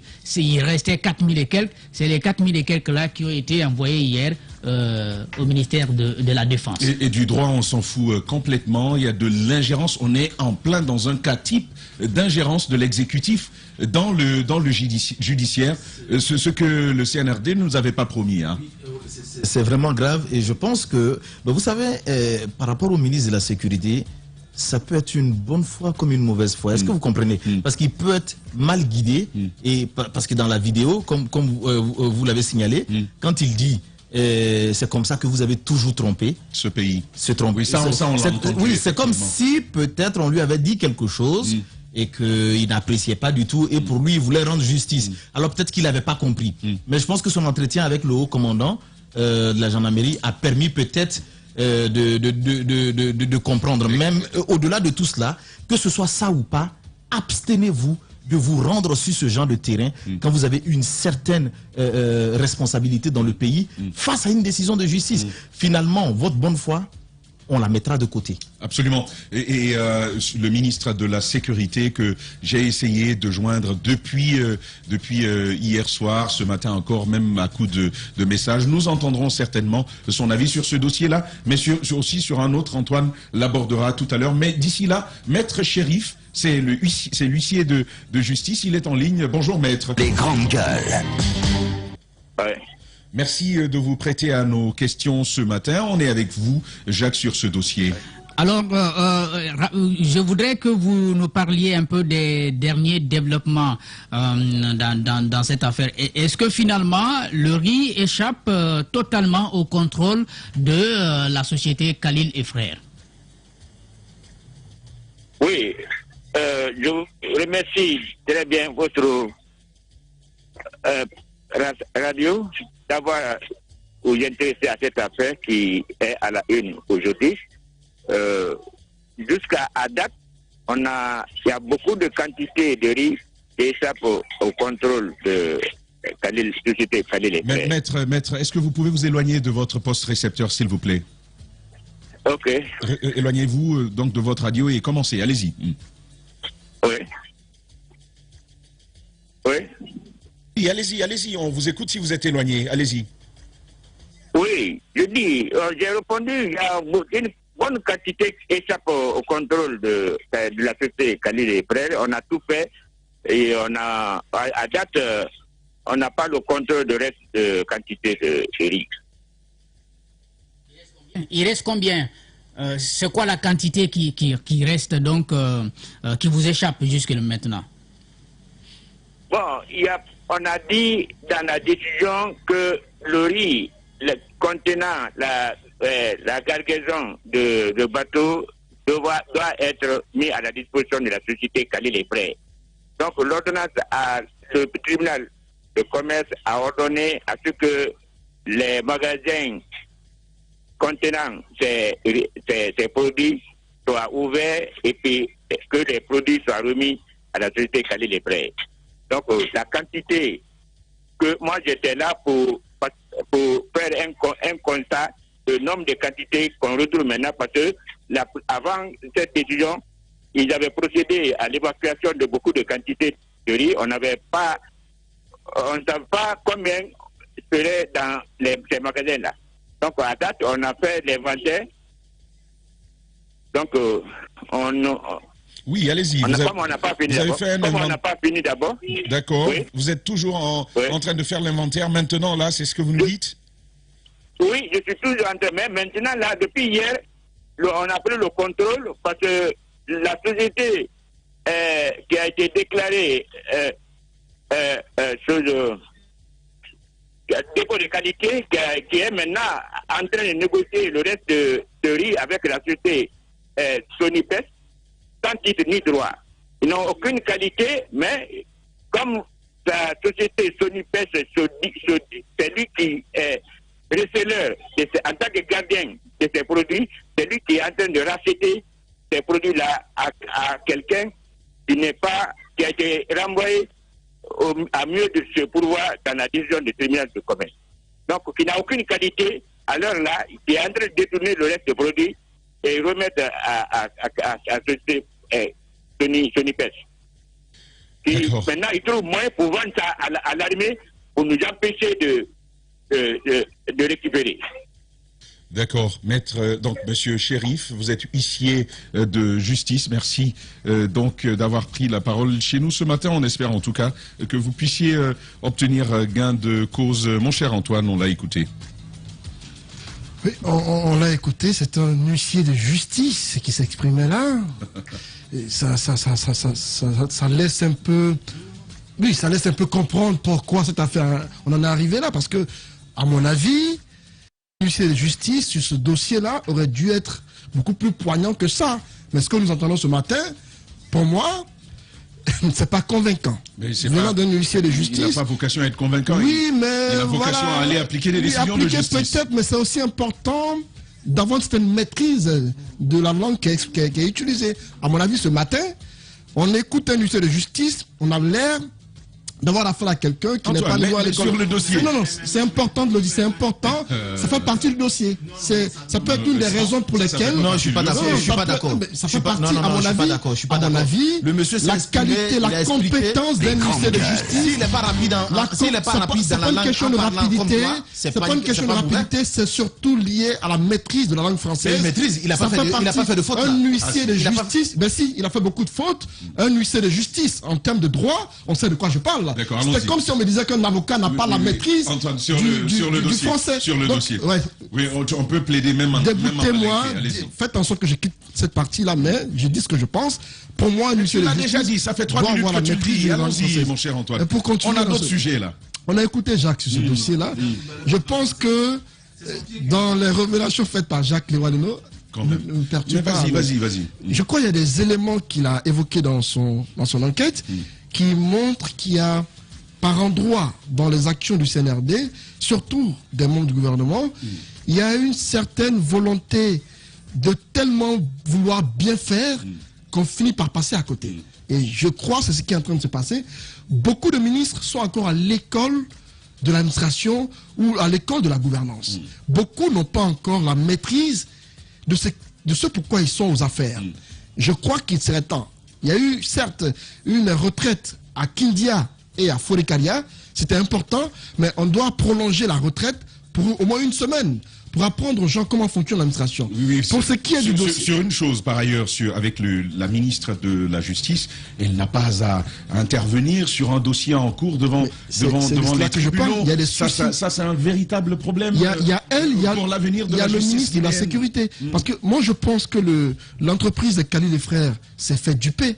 Se sont fait couillonner par ces Pakistanais qui représentaient en Guinée par ces Sénégalais, parce que je ne peux pas comprendre qu'on ait des documents sur lesquels il est clairement indiqué qu'il y a une convention passant les différentes parties, qui a paiement de montant reconnu par la partie pakistanaise et qu'on vient nous dire qu'on ne reconnaît pas cela. Et à mon avis, on aurait dû trancher cette histoire pour que l'entreprise Khalil et Frères entre dans ses droits, que la quantité de riz qui leur est redevable, qui leur est due, leur revienne. Mais on ne peut pas comprendre que dans un tel dossier, qu'il y ait des documents tangibles attestant que l'entreprise Khalil et Frères a droit à la marchandise, qu'on ne lui donne pas la marchandise, que ça se retrouve au ministère de la Défense pour je ne sais quelle raison, et j'apprends que c'est l'armée qui est en train d'acheter ce riz-là, ce qui n'est pas logique. Bon, et donc, les grandes gueules. Comme l'armée a l'argent, ils vont rembourser. Ce n'est pas normal. Le ministère de la Défense va rembourser avec tous les dommages qu'il y aura, et les dommages et intérêts. On espère qu'ils seront remboursés pour ce qui est du ministre de la Sécurité. Exactement. Parce qu'il y a son nom qui revient incessamment. Le ministre, dans ce dossier, on apprend qu'il a embarqué Manu Militari, ce huissier de justice. Par après, il s'est rendu compte qu'il était en erreur. Et il s'est excusé. Il s'est excusé, mais c'est aussi une façon de confirmer certaines choses qui se disent autour de lui. Le ministre de la Sécurité, on apprend qu'il est beaucoup trop colérique, il est beaucoup trop impulsif et qu'il agit au gré de ses humeurs au ministère de la Sécurité. Aujourd'hui, nous apprenons qu'il a des décisions qu'il prend sur la base de coups de tête.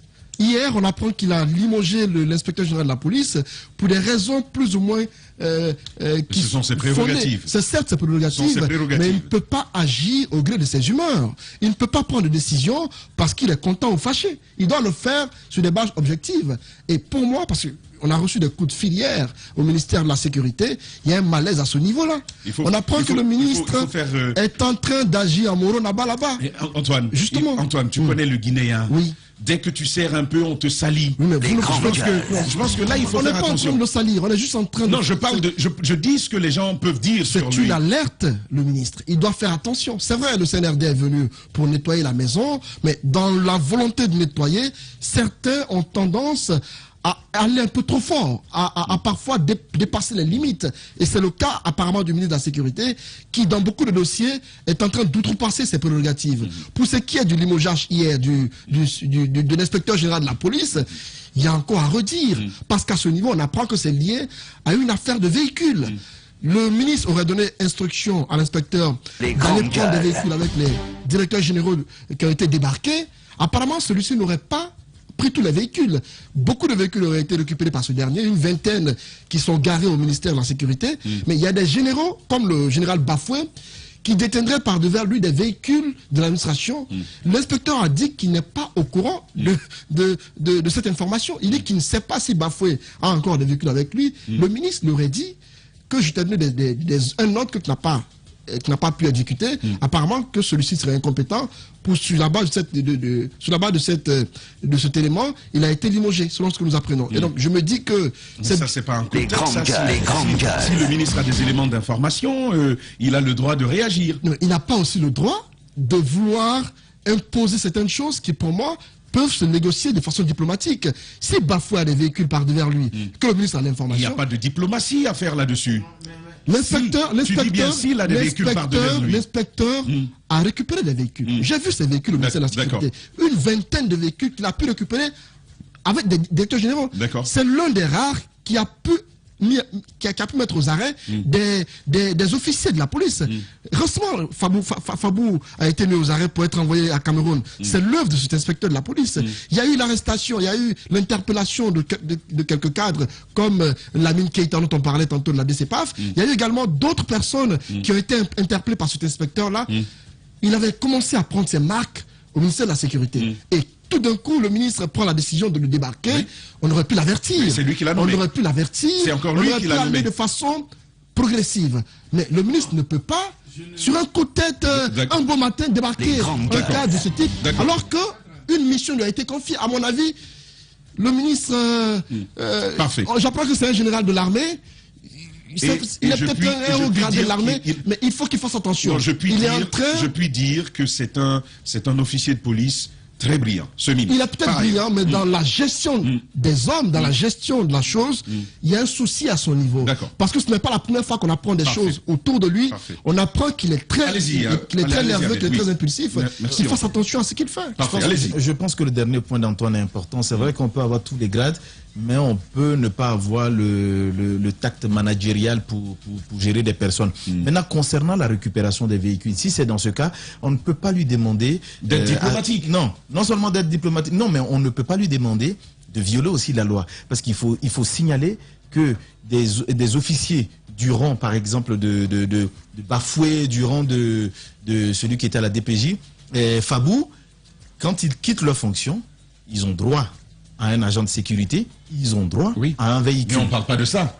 Non, on ne parle pas de ça. Et ces véhicules-là... Non, c'est ce que je vous dis. S'il te plaît, Maintenant, quand on vous dit d'aller récupérer... Si tu permets, ces véhicules-là sont des dotations de l'État. Directement, c'est un véhicule neuf que l'on prend, que l'on t'apporte. Ça n'a rien à voir avec des véhicules de l'État. Oui, bon, nous sommes dans une situation un peu exceptionnelle. Donc, il ne faut pas si nous sommes dans une situation exceptionnelle, qu'est-ce qui prouve que ces mêmes véhicules ne leur ont pas été attribués directement pour dire on n'a pas d'argent pour vous fournir des véhicules sortis d'usine. Ça peut être le cas, j'en sais rien du tout, mais je dis que des officiers de leur rang, je pense qu'il y a la manière de faire certaines choses.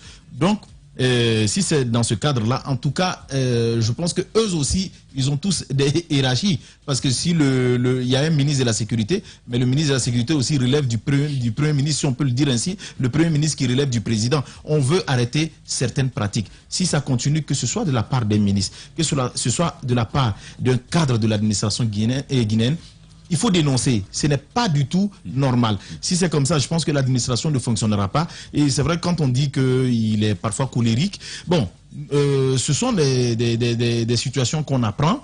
Et on apprenait d'ailleurs qu'il a failli gifler quelqu'un même au département. Donc, vous voyez, je pense que... Mais Ahmed, tu sais, la Guinée, on est champion dans comment on appelle l'extrapolation. Moi, je préfère que puisse l'entendre. Non, c'est pourquoi j'ai dit qu'il a failli. Non, mais je sais qu'il est en colère. Il est en colère. Quand on a vu comment ce pays a été géré, on ne peut pas rester comme ça. Parfois, quand on se retrouve face à certains cadres, franchement, on est en colère. Parce qu'il ne faut pas oublier une chose. Le ministère de la Sécurité était habitué à une pratique, c'est quoi exactement? Quand il y avait même les conseils des cabinets, moi, selon les informations même que j'ai reçues de certains cadres même qui participaient à ce conseil, ils vous disent que 99% des débats focalisés sur l'argent. La sécurité des Guinéens, on n'en parle presque pas. Ce n'est pas normal. Alors si le ministre peut-être se retrouve face à ce genre de situation, bah, ça peut le mettre en colère aussi.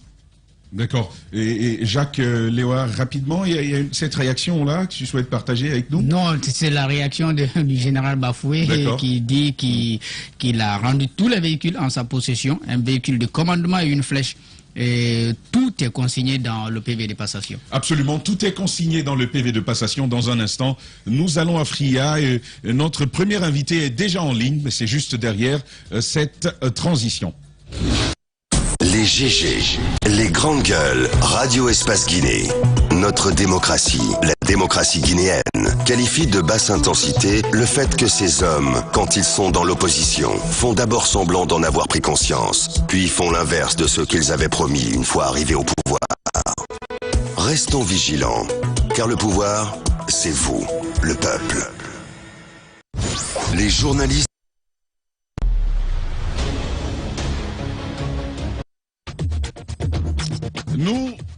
Nous avons déployé nos équipes dans la ville de Fria il y a exactement une année. Une année pour constater une réalité, une poudre blanchâtre, une poudre d'alumine qui se répandait sur la ville. Aujourd'hui, une année plus tard, c'est encore une actualité là-bas. C'est toujours de mise. Nous vous invitons à suivre cet élément de reportage et juste derrière, nous aurons nos invités. Mamadouba Kamara est le médecin responsable de la chirurgie à l'hôpital préfectoral de Fria. Lui et son personnel n'ont pas été épargnés par la vague de toux qui sévit actuellement dans la cité d'Alumine. Ce médecin a été obligé d'ajourner une intervention chirurgicale parce qu'il toussait beaucoup. Oui, exactement. Ils sont venus, ils ont trouvé que je suis en train de tousser. Donc, on était obligé d'ajourner ce programme. Voilà. J'ai pris des médicaments, ça a commencé à aller. Et le lendemain, on a pu effectuer le programme. Ça, c'était vrai quand même. C'était vrai. Ils ont trouvé que moi-même, j'étais un peu malade et toussais. Les ouvriers de Frigia sont probablement les plus exposés à cette intoxication. Mais personne n'ose lever le petit doigt pour réclamer son droit. Les mauvais souvenirs de la précédente grève qui avait conduit à l'arrêt de l'usine hantent les esprits. Les ouvriers, bon, ils ont peur de leur tête par rapport à leur précédente grève maintenant, malgré qu'ils disent qu'il y a reprise, mais la petite situation qui est là, chacun est en train de protéger ça. Et ils sont en train de tuer les gens à petit feu. Tout dernièrement, des jeunes ont voulu se faire entendre, mais ils ont été dissuadés par les autorités locales. Personne n'est vraiment à l'aise, c'est une malaise, ça ne plaît à personne. Bon, les jeunes veulent bouger, se manifester. Bon, mais ils sont en train de les retenir à cause toujours du précédent grève. Donc les gens se méfient. Depuis plus de 2 semaines, cette envolée de poussière inonde Fria et les villages environnants. Jusqu'à présent, aucune disposition concrète n'a été prise pour arrêter le phénomène. Ces citoyens se sentent abandonnés à leur triste sort. Le ministre sait, même le chef d'État, il doit savoir maintenant là. Tout le monde sait et personne ne fait son travail, personne ne bouge. Qu'est-ce que vous voulez qu'on leur demande? Ils sont en train de tuer leur propre peuple. La vie du peuple, de la population ne les intéresse pas. C'est l'argent qui les intéresse. Les miniers, ils font ce qu'ils veulent et tant pis pour le peuple. C'est ça. C'est ce qui se passe. Leur demander, c'est quand on n'a rien à faire, on demande. Mais ils font ce qu'ils veulent faire, ils savent ce qu'ils sont en train de faire. Ils sont responsables, ils seront responsables devant l'histoire aussi. D'après le maire, des réunions ont été tenues avec les responsables de l'usine. Des recommandations ont été faites, même si les résultats tardent à venir. L'invite que nous leur avons faite est de faire en sorte que cela cesse dans la ville. Que nos plantations cessent d'être polluées. Que nos rivières cessent d'être polluées. Que l'environnement, en gros, cesse d'être pollué. C'est ça notre préoccupation. Mais ce qui est fondamental, ce qui est primordial sur nous, c'est l'homme. C'est l'homme, hein? Quand l'homme est menacé par rapport à sa santé, comme le cas que nous vivons actuellement, il y a de quoi interpeller. Cette crise risque de perdurer. D'après une source bien informée, les usines qui fabriquent les pièces de rechange dont a besoin Frigia ont fermé portes et fenêtres. Les Russes se tourneraient désormais vers la Chine. Depuis 1960, cette usine fonctionne. Donc pratiquement, elle est vétuste. Il faut changer ces pièces. C'est là la solution finale. Si Russell pouvait penser à changer cette manière technologique, c'est-à-dire en changeant les pièces, c'est la meilleure solution. Mais puisqu'ils nous ont laissé comprendre que les pièces, les fabricants, les usines là n'existent plus. Donc il faut passer par Côte d'Ivoire. Ils ont parlé de la Chine, tout ça là, pour commander les pièces.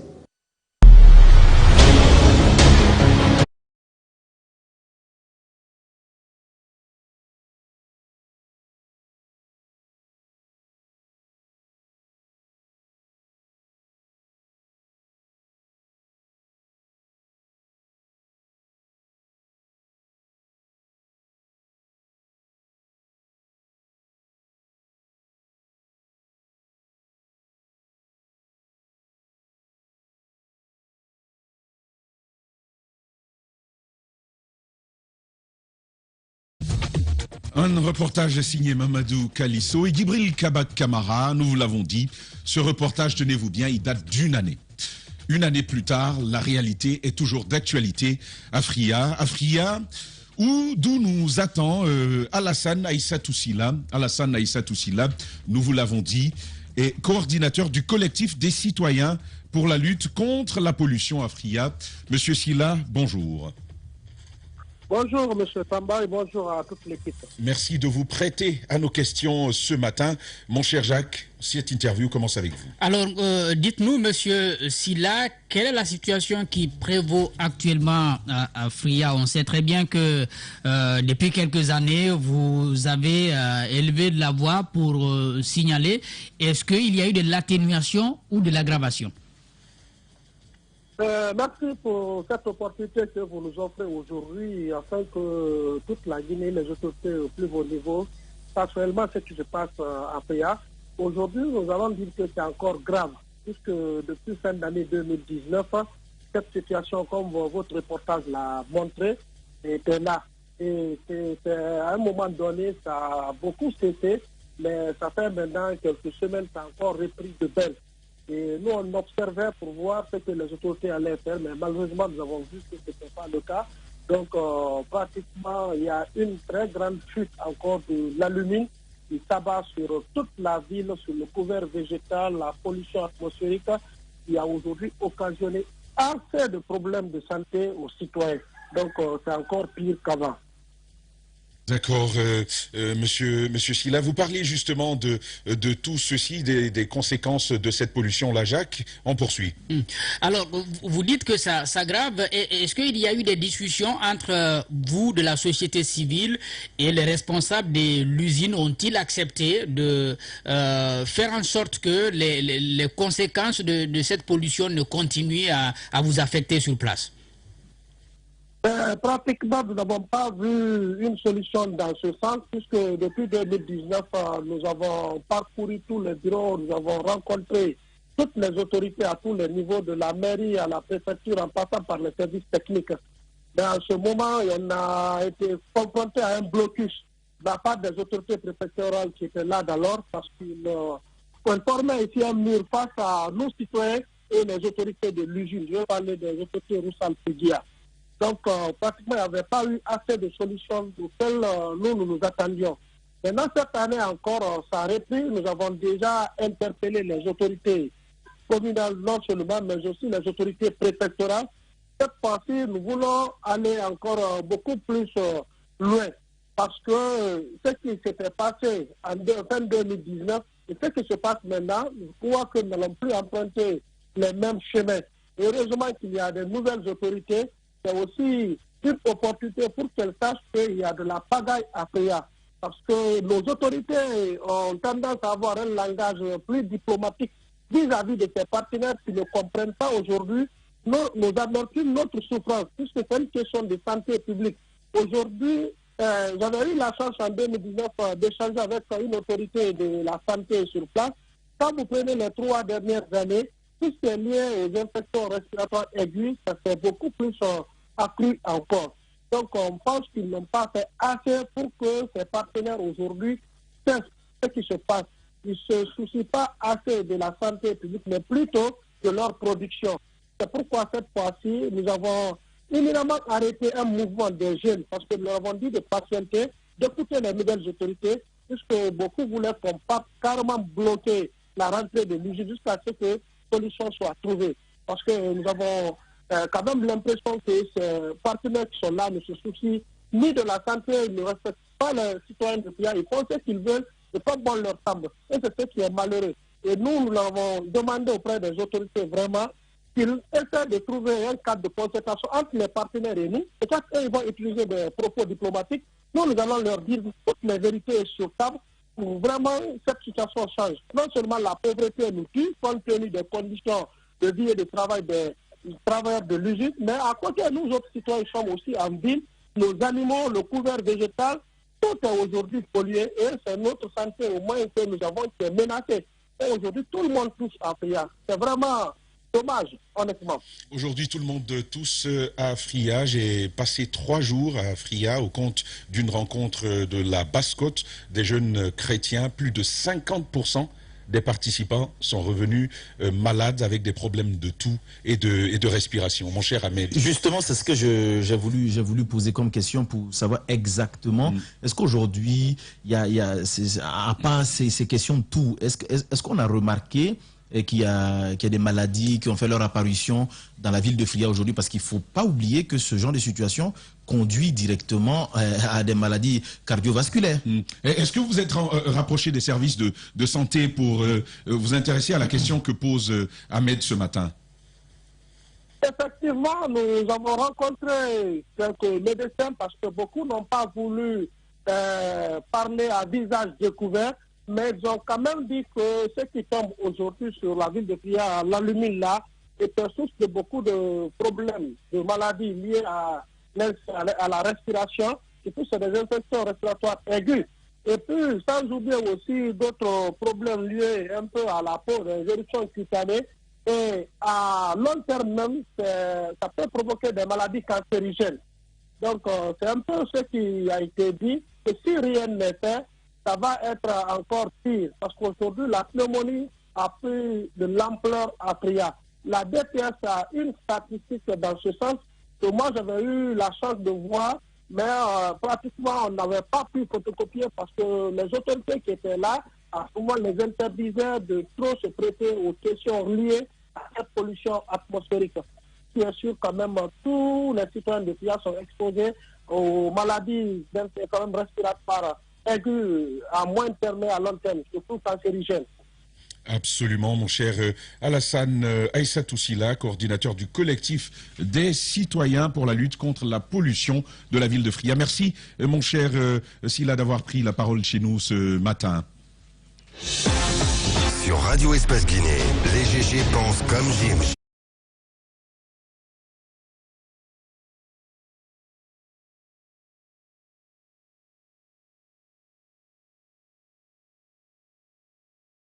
Les grandes gueules sur Espace, c'est la représentativité de la...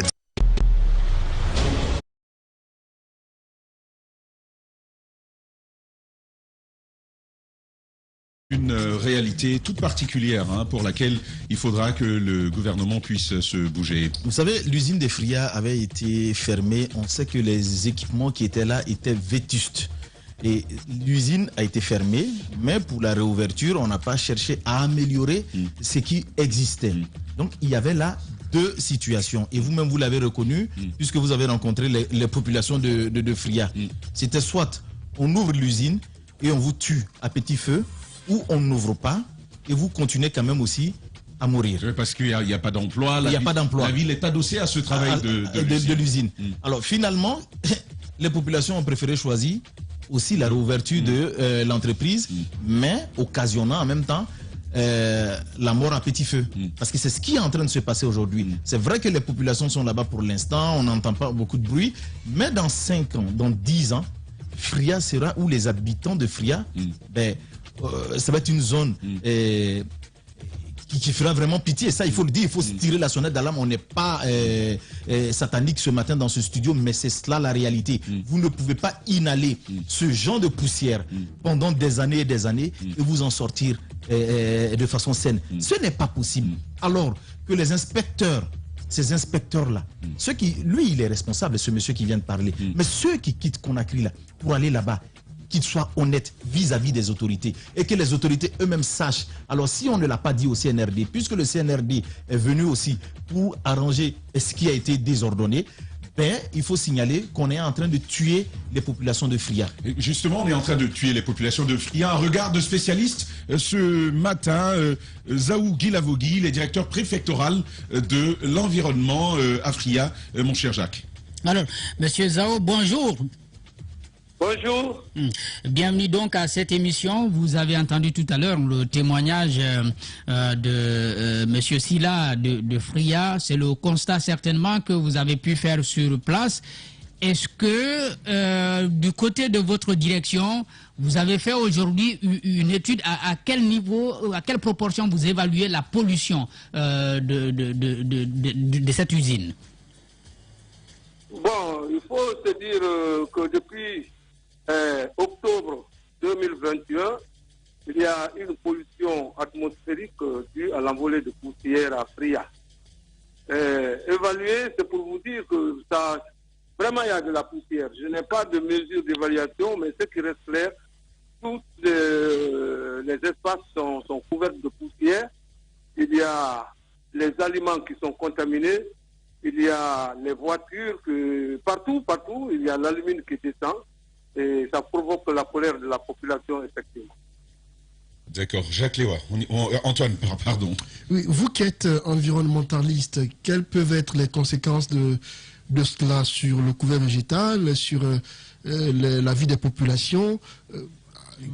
Quel est le regard de spécialiste que vous faites par rapport à l'impact que cela peut avoir sur la vie des populations? Oui, l'impact aujourd'hui, l'effet de cette envolée de poussière, c'est que il y a les maux d'yeux, les populations sont malades, il y a la toux, il y a les démangeaisons, il y a les maux de gorge, etc., etc. Donc, la population n'est pas du tout à l'aise, ni c'était la sensibilisation de l'autorité préfectorale. La population avait voulu vraiment se lever. D'accord, mais oui, allez-y, continuez. Monsieur Guidabogui, je crois que vous étiez à Fria lorsqu'on ouvrait cette usine après une longue fermeture. Est-ce que les études d'impact environnemental avaient été faites à l'époque, réalisées à l'époque pour éviter ces types de conséquences qu'on est en train de vivre aujourd'hui? Bon, après la réouverture de l'usine, il n'y a pas eu pratiquement une étude d'impact environnemental. Bon, mais ce qui reste clair, nous savons tous la vétusté de cette installation. Cette installation qui date des années 1960 a besoin de rénovation, a besoin de nouvelles pièces. Donc, suite à l'envolée de poussière, nous avons fait le déplacement pour aller à l'usine, savoir les causes, n'est-ce pas, de cette nuisance. Arrivé là, nous avons posé la question s'il y avait un plan d'urgence pour limiter quand même les dégâts. Bon, eux, ils ont dit qu'ils n'ont pas pour le moment de moyens parce qu'il y a la Covid, ils n'ont pas pu commander la pièce et les techniciens qui devaient venir faire l'installation ne sont pas en place. Ils ont donné tant d'arguments, mais pour eux, aujourd'hui, ils n'ont que la méthode mécanique pour parier à cette politique. Méthode mécanique, c'est-à-dire soit arrêter les fous, ou méthode scientifique, agir sur la granularité de la poussière. Donc, pour le moment, il n'y a pas de solution. D'accord, pour le moment, il n'y a pas de solution. Vous qui êtes de l'environnement, dites-nous, sur le long terme, parce que ce que vous me décriviez, c'est quelque chose à très court terme que tout le monde peut constater. Sur le long terme, quelles sont les conséquences pour les hommes, pour l'environnement? Je parle d'environnement, je parle de plantes, je parle d'animaux, mais je parle d'eau surtout pour la ville de Fria. Quelles sont les conséquences pour l'eau, par exemple? Bon, pour les conséquences sur l'eau, je n'ai pas pratiquement fait une étude scientifique sur l'eau, mais ce qui reste clair, on nous dit que sur les plantations, ça agit sur, n'est-ce pas, la production. Là, ça couvre les feuilles, donc forcément ça va agir sur ça, le rendement va baisser. Bon. Donc les conséquences à long terme, c'est que les hommes vont tomber malades. Il y a des hommes qui ont l'asthme, qui ne peuvent pas aujourd'hui bien respirer. Il y a les poumons, les maladies pulmonaires qui attaquent les gens. Bon. Donc ils vont peut-être, ça viendra à petit feu, ils vont s'éteindre si on ne prend pas les dispositions. Ils vont s'éteindre si l'on ne prend pas les dispositions. C'est quand même assez sombre ce tableau que vous dépeignez. Est-ce que vous en avez fait part à votre hiérarchie? Il y a une direction nationale qui s'occupe de cela ici au ministère. Est-ce que vous avez pris attache avec eux pour voir comment régler cette situation? Effectif. J'ai dû appeler monsieur le directeur de la pollution et nuisance au niveau de Conakry, monsieur Doumessi. J'ai appelé le laboratoire du département. Ils préparent tous une mission qui sera là d'un moment à un autre pour étudier cette envolée de poussière. Vous avez appelé, c'est ce que vous dites? J'ai appelé M. Doumissi qui est chargé de la pollution au niveau du département. J'ai également appelé M. Kaba qui s'occupe de la radio, du laboratoire, je veux dire, du département.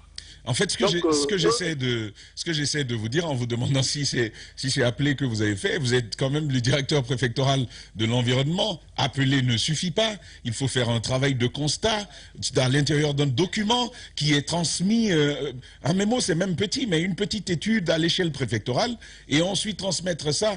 Est-ce que finalement vous prenez toute la mesure de la situation? Je prends toute la mesure de la situation. Je vous dis que je suis allé à l'usine le 19 octobre. J'ai rencontré tous les directeurs. C'est ce qui résulte que nous avons dû mettre en plan d'urgence. C'est ce que je viens d'expliquer. Et j'ai fait un rapport. Mais pour aller à Conakry, j'ai appelé, parce que j'ai le numéro de téléphone de ces chefs, j'ai donc appelé le chargé de la pollution, et j'ai appelé le laboratoire. D'accord. Ils sont informés, ils ont promis dépêcher une mission sur le terrain. En tout cas, vivement que la situation puisse évoluer pour les populations de Fria. Monsieur Guy Lavogui, Zaou, merci d'avoir pris la parole chez nous ce matin. Les gars, on a fini. Et on vous dit donc merci à chacun. Merci à Mohamed Diaby qui a permis que vous nous suiviez à la régie. Merci également à Poutine. Merci à l'homme de nuit, Mafata Sano. Merci à nos nombreux téléspectateurs et téléspectatrices. Demain, si tout va bien, Aboubacar Kamara, il est directeur exécutif de Tankiso Antena. Nous abordons la problématique de l'eau en Guinée. Il sera notre invité. Restez en compagnie de nos programmes, ils se poursuivent et on se dit à demain dès 9h.